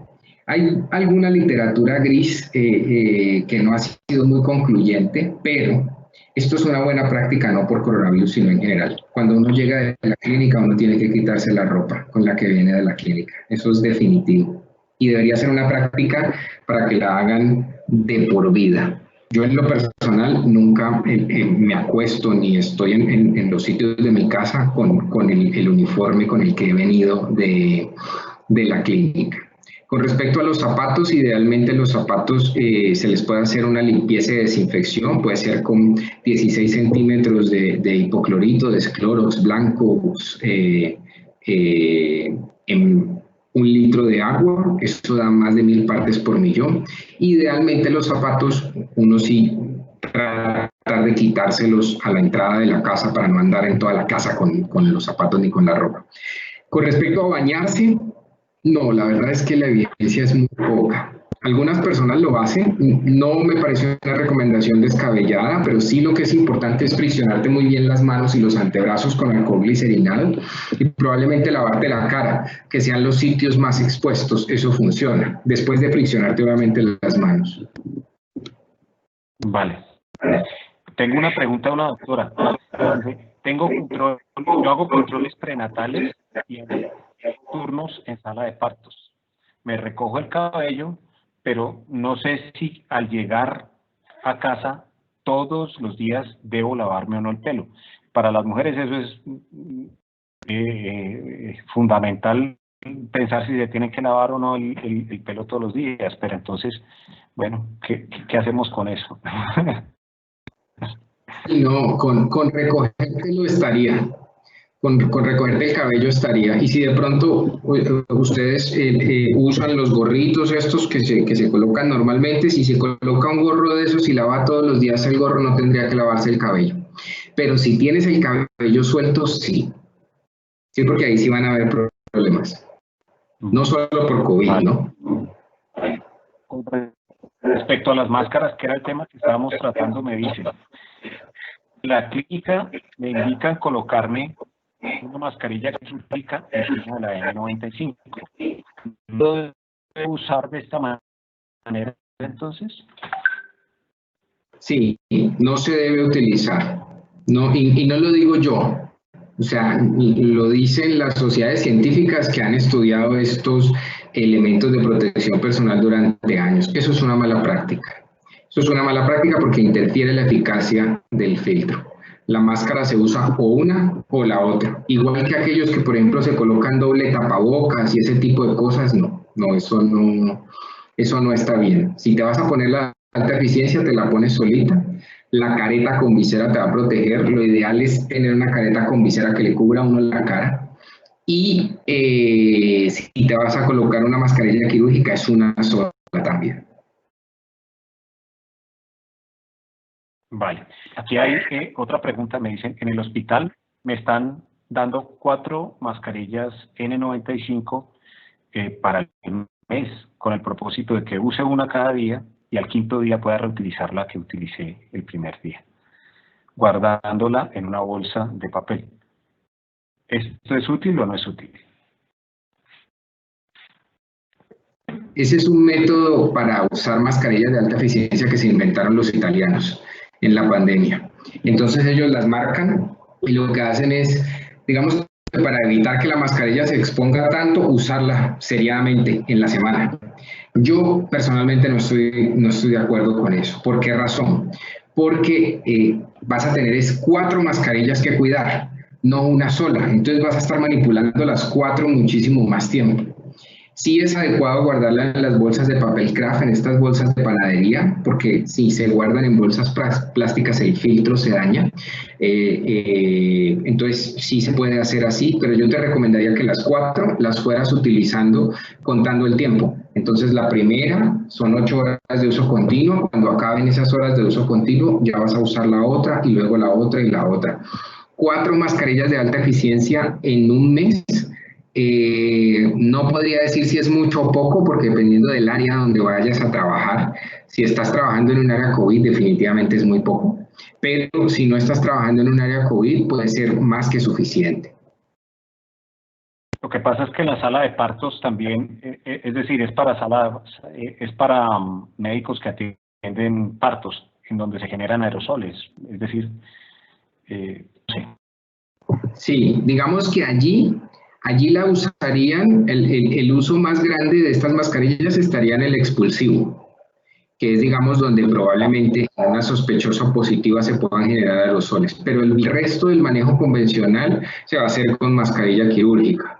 No van a tener que estar todo el tiempo, no se queden todo el tiempo con una mascarilla de alta eficiencia, créanme, eso es más el miedo de la gente, en realidad, que la eficacia terapéutica que da al respecto. Se los digo no solamente por lo que he publicado, sino por la experiencia. Nosotros solamente las utilizamos en los sospechosos o los positivos, en el expulsivo si es un parto. Pero el resto del manejo se hace con mascarilla quirúrgica todo el tiempo. y la tasa de ataque de contagio de mis ginecólogos y de los trabajadores de la salud del área de ginecología y obstetricia es la más baja de todas, de hecho. Lo que sí es muy alto son las mentiras de los pacientes, como les mencionaba. Sí es el sitio donde hemos tenido más eventualidades en que miente la pareja, miente la familia, mienten los abuelos. Tuvimos abuelos sintomáticos que fueron a ese punto. Y sí se los quería decir a manera de anécdota, porque a mí en lo personal me pareció muy curioso que fuera en la población con mayor índice de mentiras y no otro tipo de poblaciones que tenemos en la clínica, pero sí hay que reinterrogar a esos pacientes 3 o 4 veces porque es complejo, complicado. Sí. En lo emocional, para nosotros fue así. Vale. Aquí me preguntan, en su concepto, la vía de elección para la cirugía ginecológica que no se puede diferenciar, ¿debe ser abierta por la laparoscopia? Esa es una excelente pregunta porque fue tema de discusión al inicio de la pandemia. No está demostrado que la cirugía laparoscópica tenga un riesgo superior. Recuerdan que al inicio de la pandemia se habló mucho de no volver a la cirugía abierta y no hacer cirugía laparoscópica. El humo de la cirugía laparoscópica no tiene virus viable. O sea que si estuvieras operando un paciente positivo o sospechoso, no habría ningún problema.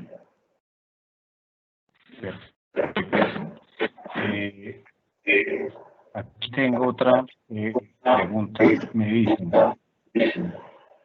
bueno, está ya sobre los sistemas de extracción, como cirugía con laparoscopia, que son necesarios para esto ya lo hablamos. Esta es muy importante, pues me llega aquí. Un amigo internista me recomienda un spray de dióxido de cloro nasal para prevenir infección después de un contacto con alguna paciente de riesgo. ¿Sirve? ¿Me hace daño? Me di cuenta que en Bogotá echaron del trabajo a alguien por avanzar en un estudio con esa sustancia. No funciona. No funciona, es pura literatura gris. No funciona para nada. Hay algo que funciona en términos del virus, pero no tiene estudios, digamos, que es el ácido hipocloroso. No sé si ustedes lo conozcan, pero la marca comercial es Neutroderm.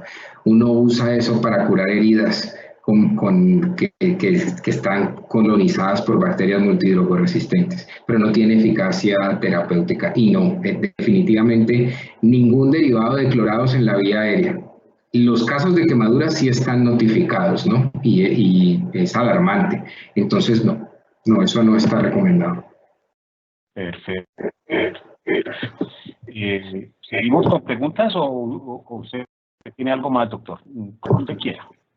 Si quieren, terminemos hablando de limpieza y desinfección y hacemos otra rondita de preguntas. Perfecto, gracias. Bueno. Entonces, hablemos un poco ya para terminar, de la limpieza y desinfección del ambiente hospitalario, porque como les mencionaba, y esto sí que les toca a ustedes, yo más que preocupado por el aire, estaría preocupado por la limpieza y desinfección de una sala de ginecología y obstetricia definitivamente, porque hay muchos fluidos corporales, muchas secreciones, y recuerden, el contacto es muy peligroso en este tiempo.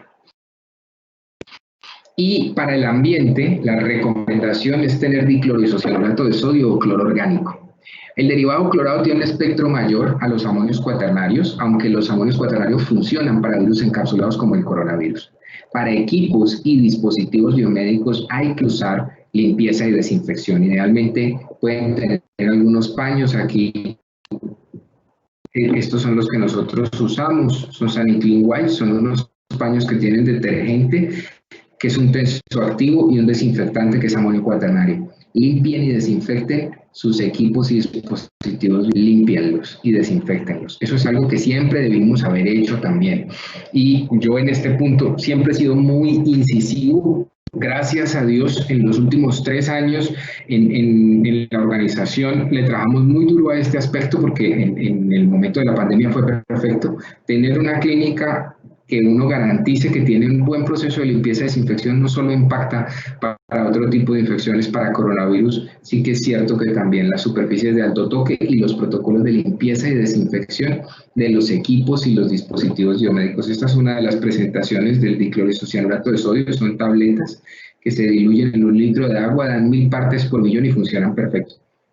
Están muy curiosos preguntando cómo están haciendo la limpieza y desinfección de los sitios donde trabajan.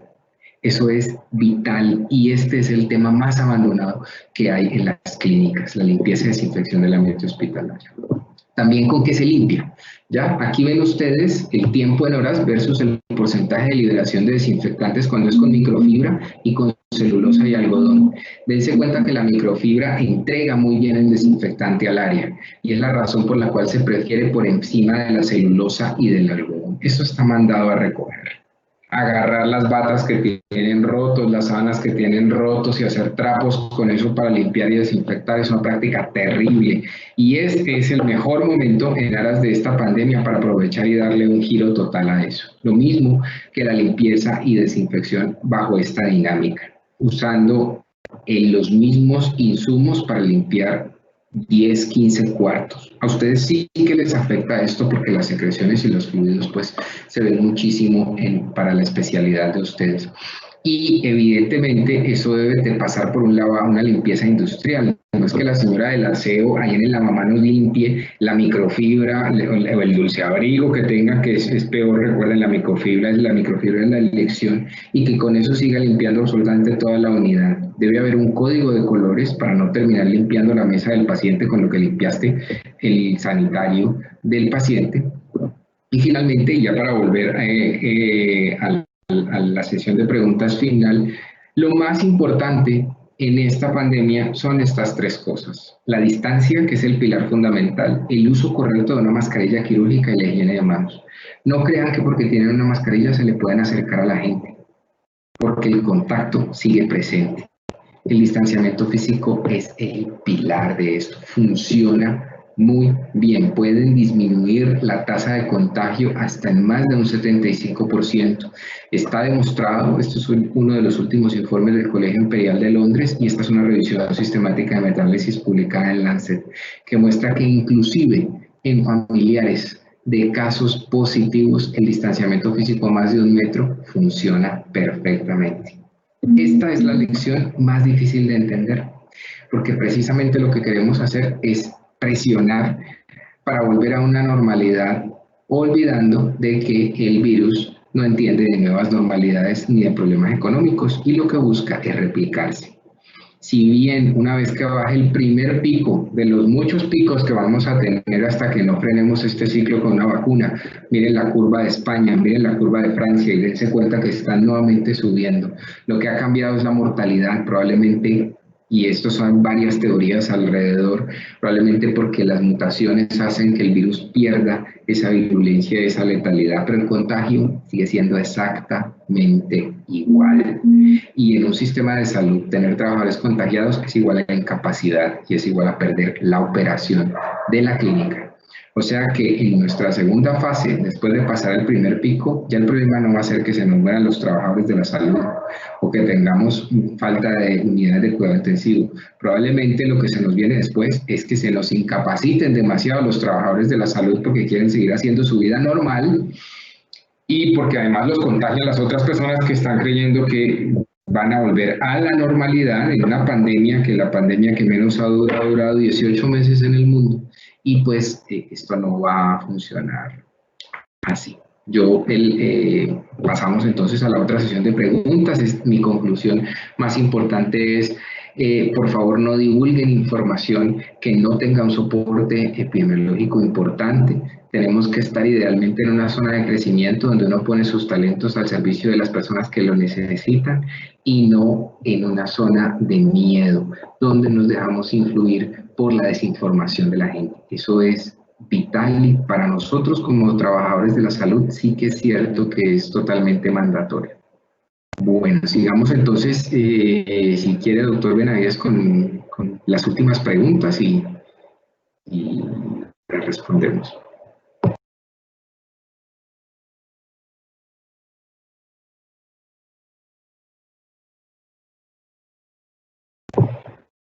Creo que el doctor se desconectó.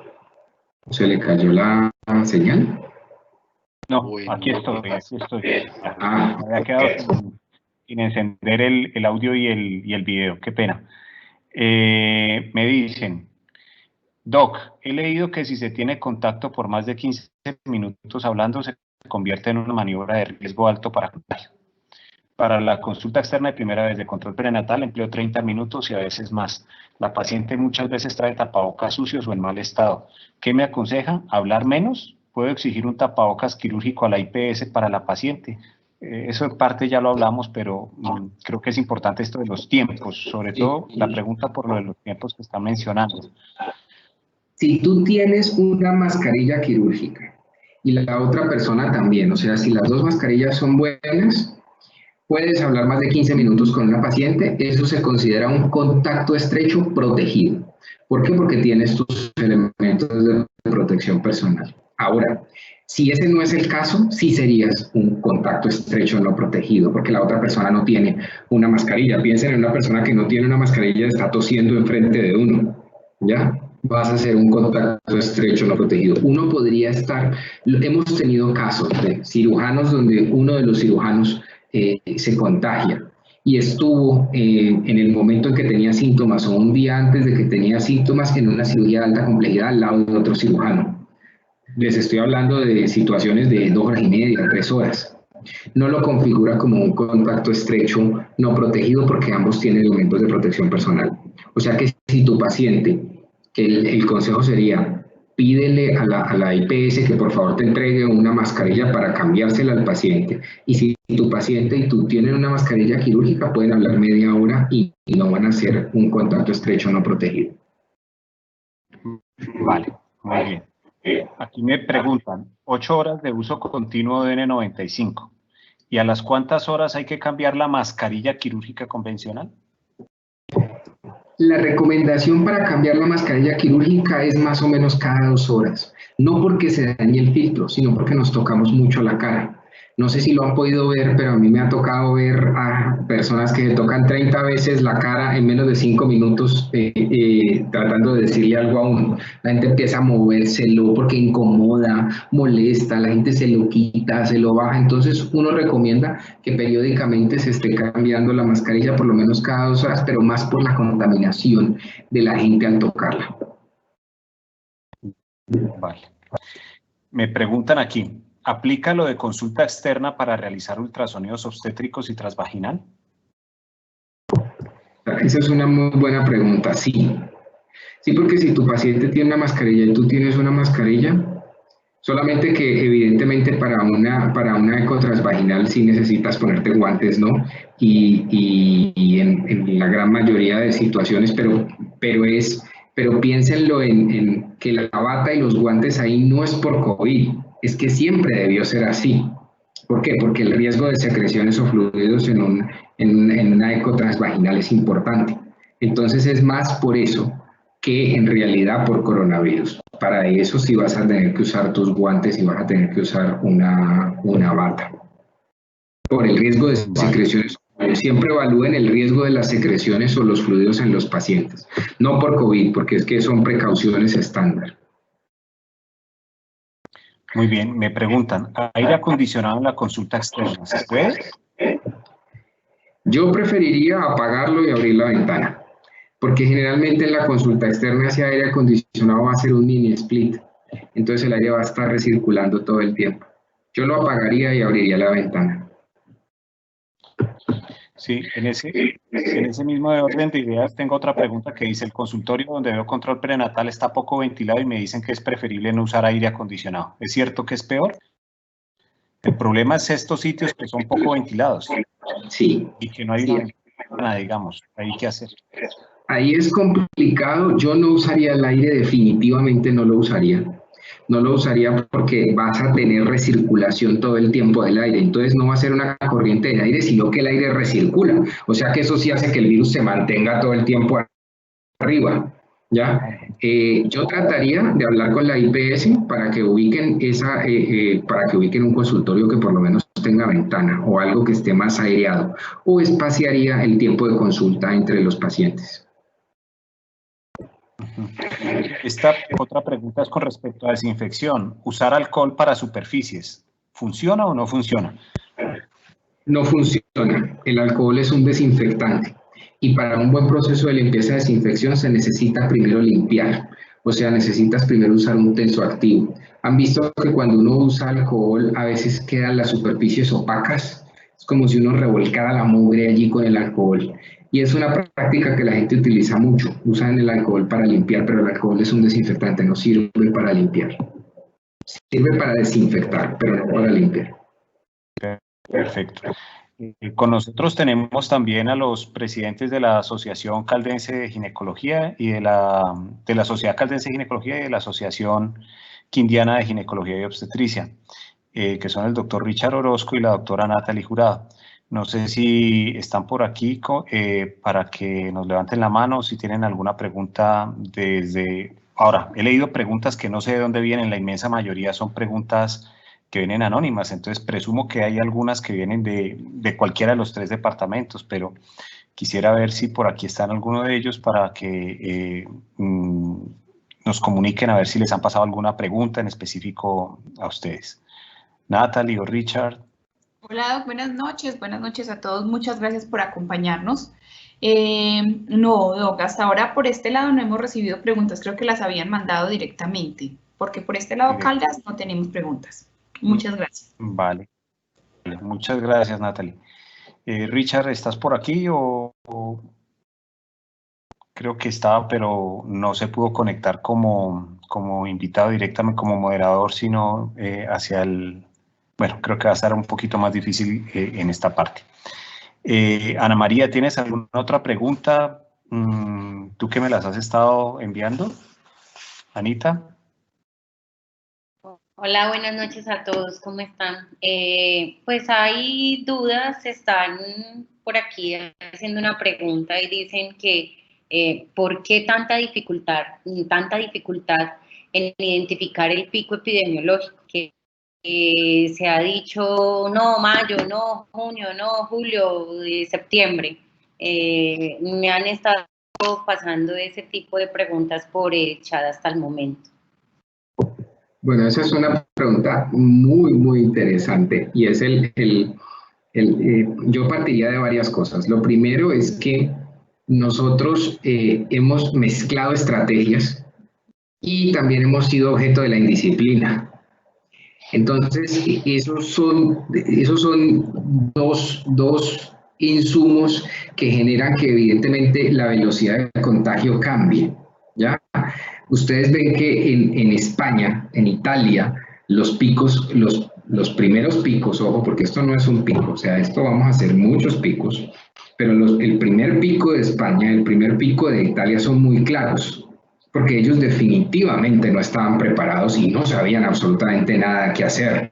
Y por esa razón es que la tasa de ataque se les dispara de esa manera tan gigantesca. Y nosotros no.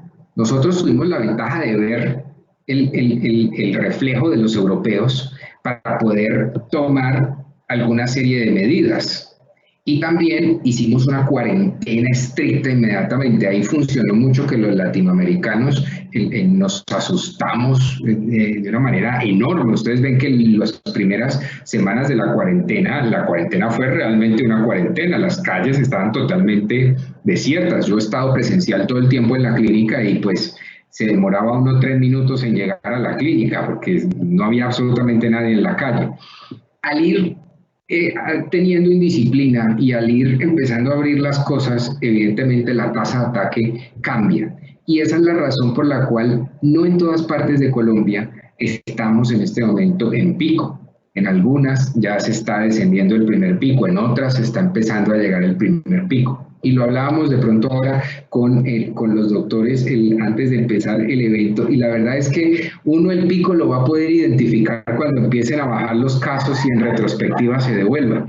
Yo les puedo decir que, por ejemplo, aquí en Cali, nosotros estamos en una fase donde la ocupación de las unidades de cuidado intensivo ya está por debajo del 50% para COVID. Eso significa que nuestro pico fue hace aproximadamente unas 2 semanas. ¿Ya? Porque ahora ya la unidad de cuidado intensivo está mucho más holgada, no tenemos pacientes con ventilación mecánica en los servicios de urgencias. Dicho esto, creo que las acciones que nosotros como país hemos hecho, sin lugar a dudas funcionaron. Yo no quiero imaginarme qué hubiera pasado si no hubiéramos tenido tiempo de hacer más camas de cuidado intensivo. Sí, o sea, hubiera sido un desastre, algo catastrófico para nosotros, porque no hubiéramos tenido cómo tener tantos pacientes ventilados. Ven que los segundos picos, que es a lo que tenemos que empezar a prepararnos, probablemente en Europa se están dando más por gente joven que incumple más los lineamientos. Y también que la letalidad es un poco distinta comparado con los primeros picos. Dicho esto, nosotros en términos de letalidad nos fue mucho mejor que ellos. Ellos tuvieron incidencias en sus momentos de máximo casos por encima del 17%, los italianos. Nosotros no hemos llegado a ese porcentaje de letalidad como país. O sea que sí nos funcionó la cuarentena y la preparación, pero sí se hace difícil establecer el pico, sobre todo teniendo en cuenta los comportamientos de todos ustedes. Por ejemplo, yo estoy aquí en Cali y ya la gente desde hace 3 semanas volvió esto una recocha. Y entonces la gente quiere que, y el alcalde en medio del desespero, que abrir los moteles, que abrir discotecas, que todo ese tema, pues porque los caleños somos medio dispersos en ese sentido, los vallecaucanos, y entonces eso hace que evidentemente la situación sea un poco diferente. Entonces creo que cada región del país va a tener los primeros picos de incidencia y está teniendo los primeros picos de incidencia en tiempos distintos. Lo otro también es la disponibilidad de pruebas, ¿no? No todo el mundo ha tenido una disponibilidad de pruebas de manera importante. Y en pruebas sí que es cierto que hemos aprendido mucho en estos meses. Entonces al principio se enfocaron muy mal las pruebas. Ahora las pruebas tienen un enfoque distinto. También hay lineamientos que hacen que no se tomen tantas pruebas. Eso también afecta el sistema de vigilancia. Pero quizá esas sean las razones, ¿no? Son varias las razones. No habría una razón específica para decir por qué amenazaron tanto con el pico y uno ve que el pico en unos no ha llegado todavía y en otros que se cambiaron las fechas, y es probablemente eso. Doctor Pallares, ¿Tienes otra pregunta, Ana? Sí, hay otra. En Colombia, desde que inició la pandemia, viene creciendo porcentualmente y no exponencial como lo hace una verdadera pandemia. Se sostuvo más de 3 meses entre un 4 y un 5%. ¿A qué se puede atribuir esto? Sí, sin lugar a dudas, a la cuarentena. O sea, la cuarentena, en términos, no estoy hablando de los efectos que tuvo la cuarentena en la economía del país y que va a tener más adelante, pero en términos de la pandemia, sí, el freno que tuvimos, y tienes toda la razón, uno ve que el crecimiento exponencial en nosotros no fue al nivel de algunos países en Europa, sin lugar a dudas se dio por eso. Porque es que nosotros somos vectores del virus, y el objetivo de un virus, los virus tienen algo maravilloso, y es que son tan simples que precisamente en medio de ser tan simples, por eso es que son tan agresivos y tan letales en algunas oportunidades. Un virus lo único que busca es replicarse. Entonces él lo único que quiere es buscar un vector para replicarse. Y cuando los virus sensan, esto entiéndanme en el lenguaje, que están matando al huésped, es cuando empiezan a haber esas mutaciones que hacen que la letalidad baje, porque el virus tampoco, el huésped muerto le sirve. Distinto a las bacterias son mucho más elaboradas. Las bacterias buscan sobrevivir de entrada, generan mecanismos de resistencia distintos, son mucho más complejas. Esa es la razón por la cual, si uno hace distanciamiento físico y cuarentena, inmediatamente la tasa de ataque se frena, porque el virus no tiene dónde replicarse, ¿ya? Y es la razón por la cual, cuando ustedes vieron el efecto que tuvo el día sin IVA, por lo menos en nosotros en la curva uno ve muy drásticamente cómo el periodo de incubación a los 5 o 7 días, nosotros tuvimos pacientes en la unidad de cuidado intensivo que habían ido a hacer compras al costo, que trabajaban al costo, que son cosas que uno las puede marcar en el espacio. Entonces, esos cambios en el crecimiento, sin lugar a dudas, se deben por la cuarentena, que bien o mal, bien al principio o mal al final, ayudó muchísimo. preguntas que creo que son de respuesta rápida, quizás. ¿Acompañante en la consulta externa, sí o no? Para mí no. Entre menos gente haya, mejor. Perfecto. ¿Qué nos espera de los picos locales, regionales y de la nación? Yo creería que después de este primer pico, que es el que ha pegado más fuerte en términos de letalidad, lo siguiente que se venga probablemente no va a tener la misma letalidad. Ojo, letalidad no es igual a contagio, porque el contagio sigue exactamente igual. Ustedes, yo vuelvo y les insisto, miren la curva de España, miren la curva de Francia. Nuevamente, los españoles de hecho hace 3 días estaban en un pico más alto que el primer pico. Lo que pasa es que la letalidad ya es una letalidad totalmente distinta a la primera letalidad, lo que ocurrió con los italianos, que tuvieron momentos de letalidad, como les mencionaba, de 17%, o sea, eso es una letalidad superior al SARS-CoV-1 para ese momento. Pero ya cuando uno empieza a mirar el comportamiento, creo que es lo que nos espera a nosotros, y esto es algo, y es un mensaje para nosotros como trabajadores de la salud, es el momento de más cuidarnos, porque puede que el virus no nos mate, pero comprometa la operación en estos siguientes picos, porque una persona enferma no puede ir a trabajar. Entonces piensen, si por ejemplo yo tengo un equipo de ginecólogos y se me empiezan a enfermar, pues paro la operación de la clínica porque tengo que aislarlos, tengo que mandarlos a la casa. Ya van a tener gripas, pero se van a tener que ir para la casa.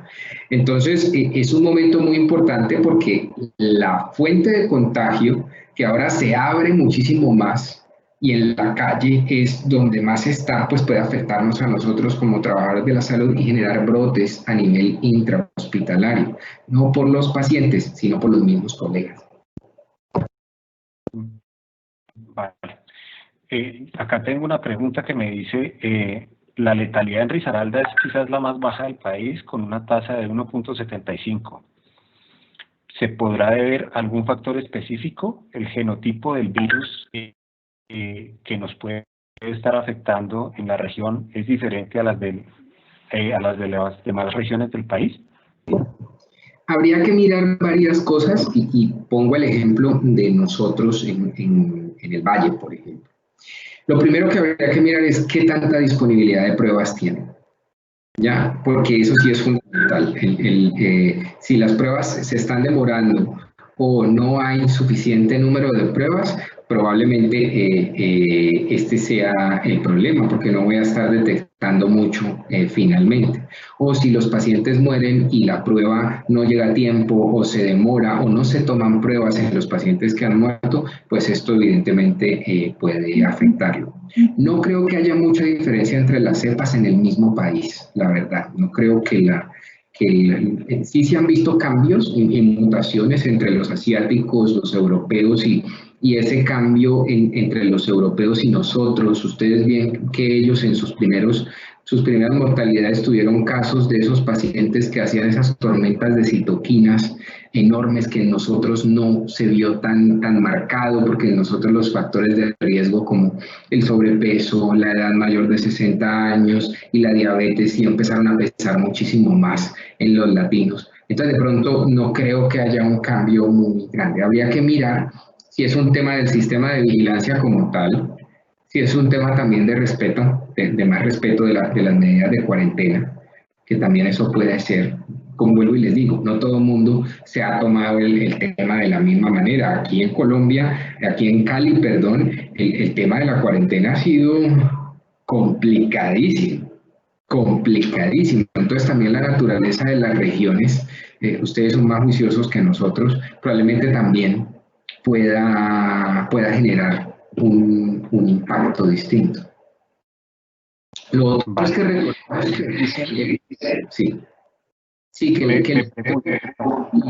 lo otro es que recordemos que los coronavirus. Doctor, no le escuché, es que lo estaba interrumpiendo, pero... Tranquilo, qué pena. Me preguntan sobre la presencia de celulares y sobre la limpieza de los celulares. ¿Se convierten en un fomite? ¿Debemos usarlos? ¿Son necesarios muchas veces? Sí, definitivamente sí hay que, después de cada turno, limpiarlos. Esa es la recomendación, limpiarlos y desinfectarlos porque sí son un fomite, definitivamente. Y eso está probado, pues, probado con muchos otros microorganismos. Además, uno ve cosas tan aberrantes como gente hablando por teléfono enguatada, que ese tipo de situaciones, que eso es terrible porque eso es mucha más transmisión, mucha más transmisión.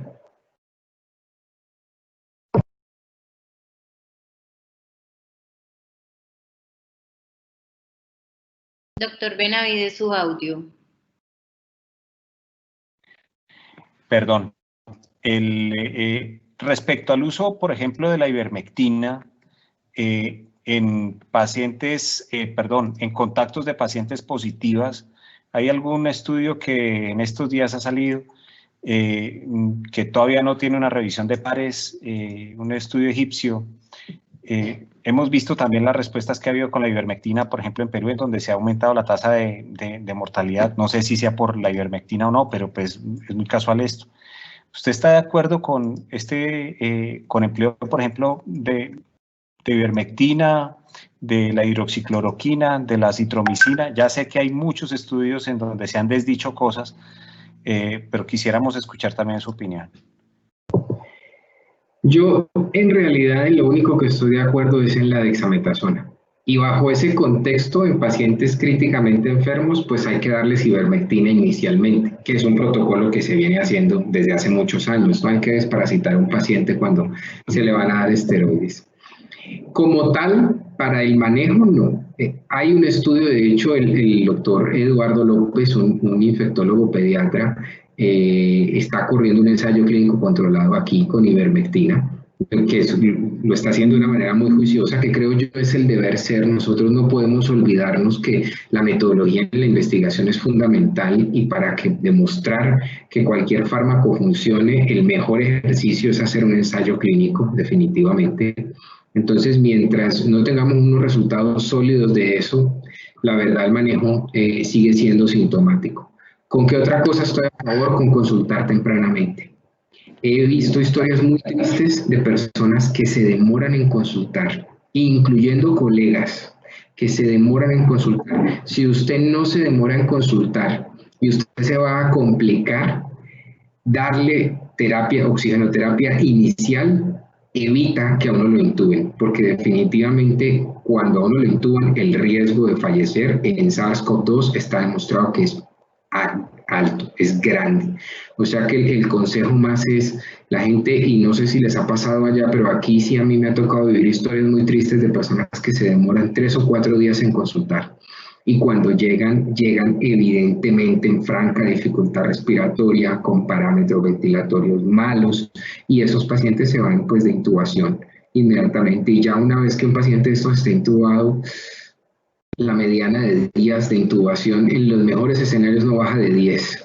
Entonces esos pacientes se complican muchísimo más. Es consultar tempranamente para poder decidir si se hace terapia con esteroides o no. Para el resto de las cosas, no. Nosotros nos tocó vivir momentos de mucha desesperación donde la FDA aprobaba por la fase de emergencia uno que otro medicamento y le dimos a muchos pacientes en medio de esto hidroxicloroquina, lopinavir, ritonavir, caletra en las fases iniciales, acitromicina, ivermectina sola, pues no bajo el esquema de usar los esteroides y la verdad es que los resultados no cambiaron mucho.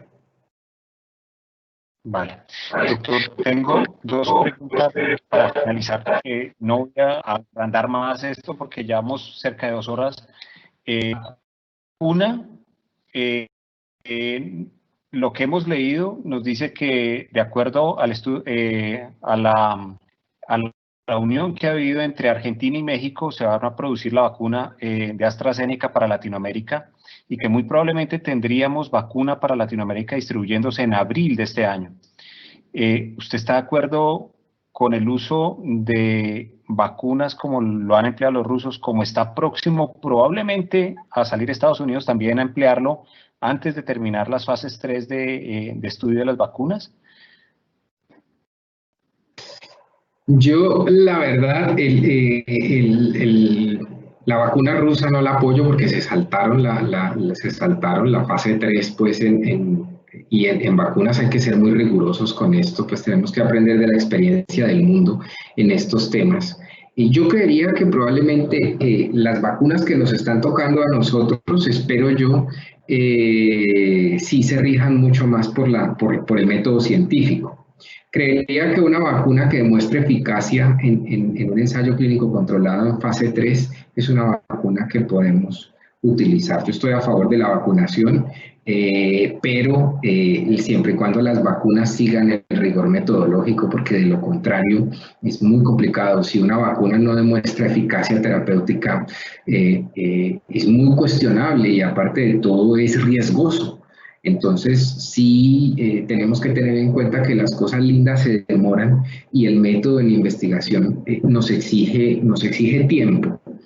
Creo yo que van a lograr completarlo, ellos están en ensayos clínicos controlados, entonces yo creo que probablemente espero que funcione y de acuerdo a eso poder generar la vacunación, porque definitivamente y teniendo en cuenta los casos de reinfección ya documentados, que la inmunidad de rebaño no es suficiente, pues esto es un tema, se nos va a volver un tema como la influenza. Entonces nos va a tocar es vacunarnos cada año, porque de lo contrario pues vamos a seguir en este círculo porque volvemos a ser población susceptible nuevamente.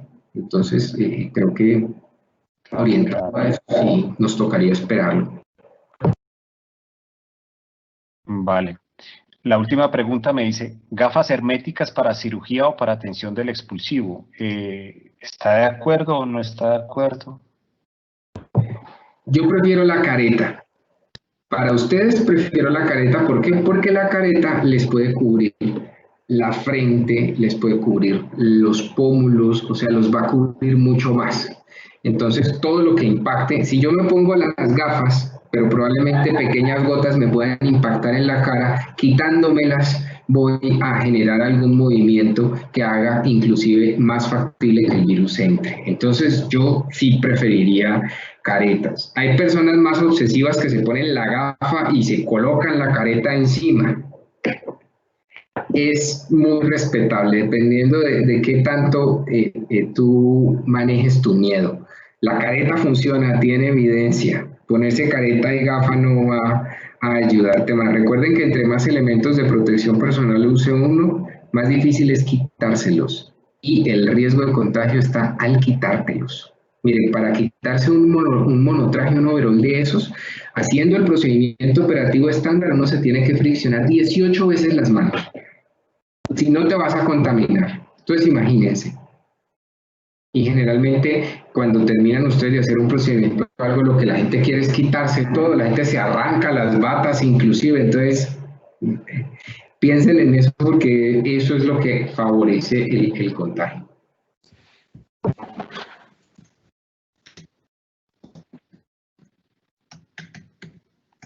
Bueno, creo que en todos los temas y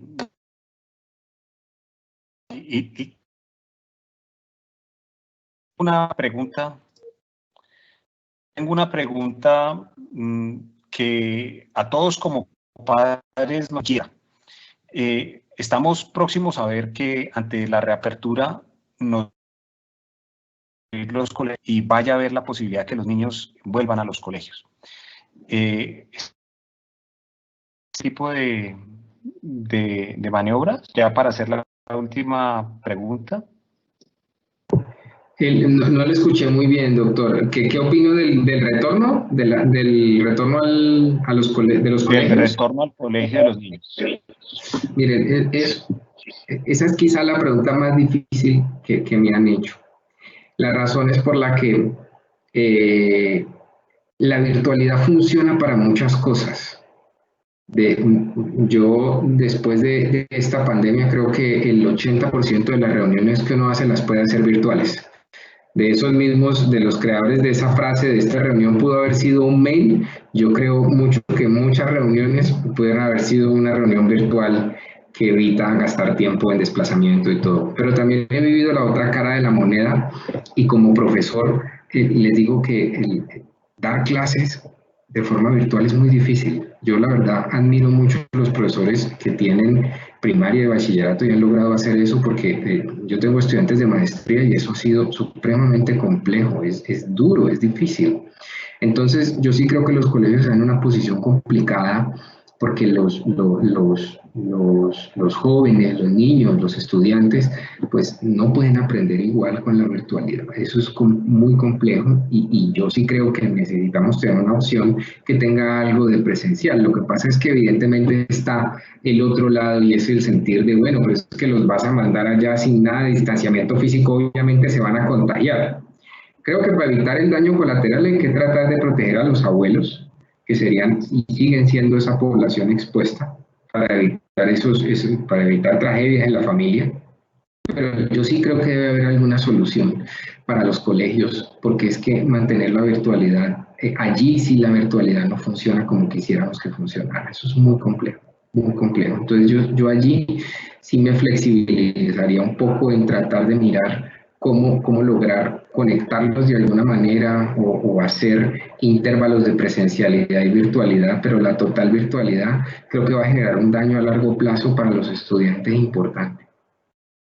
Entonces creo que para evitar el daño colateral lo que sí hay que hacer es mantener la distancia con las personas que tengan riesgo, que sean mayores en la casa. Y ahí sí les menciono algo, la gente se desespera mucho por la cuarentena, pero para una persona que tenga 30 años, los 6 meses de cuarentena es menos del 1% del total del tiempo que ha vivido. O sea que para el que tenga más es muy poquito el tiempo.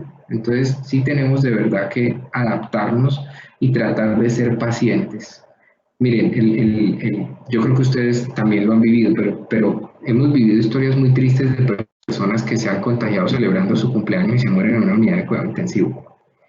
O sea, ¿qué necesidad hay de celebrar un cumpleaños en este momento? De hacer una reunión, y son casos que uno los ve, que uno dice, mire, celebró el cumpleaños, periodo de incubación, sexto día, se enfermó, se enfermaron 5 personas más, terminó en la UCI, 15 días, se murió. Y situación de familias, nos ha tocado vivir aquí eso. Entonces yo sí creo que de verdad vale la pena apostarle a ese pequeño porcentaje. Mire, si tienes 30 años es menos del 1%, 6 meses de cuarentena. O sea que si tienes más de 30 años, pues si usted tiene 60 años es menos del 0.5% del tiempo que le ha invertido a esto. Sí vale la pena invertirle para poder seguir celebrando más cumpleaños en el futuro.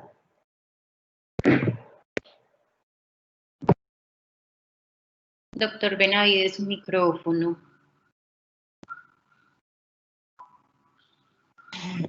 Doctor Pallares, pues para nosotros ha sido un gusto inmenso tenerlo con nosotros. Sinceramente, creo que nos ha aclarado muchísimas dudas y de una manera sincera, valga la redundancia, le puedo decir que nos va a ayudar a trabajar con mucho más confianza en lo que viene, en los días que nos viene por delante de nosotros, porque creo que estamos casualmente, al menos en Risaralda, pasando por la pandemia y los compañeros de Quindío y Caldas están van a llegar un poquito más atrás con su pico o con su meseta respecto a nosotros. Pero casualmente esto de la interconexión que tenemos nos hace que tengamos que funcionar casualmente como una unidad de región y para esto nos ha ayudado cantidades a los ginecobstetras de Caldas, Quindío y Risaralda. Le agradecemos inmensidades. Créame que para nosotros va a ser un gusto cuando superemos esto, Dios mediante, poderlo invitar y tener la posibilidad de compartir con usted, invitarlo a nuestros eventos y que poderlo atender aquí, muy diferente pues a estas conexiones virtuales, pero le agradecemos sinceramente su atención, ha sido usted muy especial, nos aguantó 2 horas, muchísimas gracias. Discúlpenos con su familia, que estoy seguro que le hemos quitado 2 horitas que quizás lo están esperando, pero muchas gracias por su atención.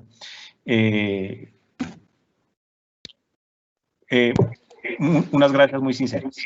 No, con muchísimo gusto, de verdad que para mí es un gusto y sobre todo poder quizá transmitirles muchas de las cosas que ya hemos vivido aquí, que yo sé que son situaciones que lo alteran mucho a uno, que lo hacen desconfiar mucho, y tener miedo es normal. Lo que no es normal es dejarse llevar por el miedo y actuar de forma irracional. Eso no lo podemos hacer. Uno puede tener miedo, eso es perfectamente normal, pero no empezar a tener conductas irracionales producto del miedo que generan estas situaciones. Y no, pues con muchísimo gusto cuando esto pase por allá estaré si me invitan. Muchas gracias. Seguro que por acá lo invitaremos. Hemos estado cerca de 180 personas, que para nosotros es un número considerable, teniendo en cuenta que somos más o menos 60 ginecólogos aquí en la filial de Risaralda. En las otras dos filiales calculo que serán más o menos similar, entonces para nosotros ha sido un número importante. Muchísimas gracias. Muchas gracias a la universidad, muchas gracias a Anita, que nos ha colaborado tanto, a las juntas directivas también de las asociaciones, y al doctor Juan Alejandro Monsalve también, que nos ha colaborado muchísimo por parte de la universidad. Doctor, mil gracias por su colaboración, y estaremos comunicándonos. Estoy seguro que a futuro, Dios mediante, por acá lo traeremos. Bueno, con muchísimo gusto, un abrazo para todos y que estén muy bien, que tengan muy buena noche, un abrazo.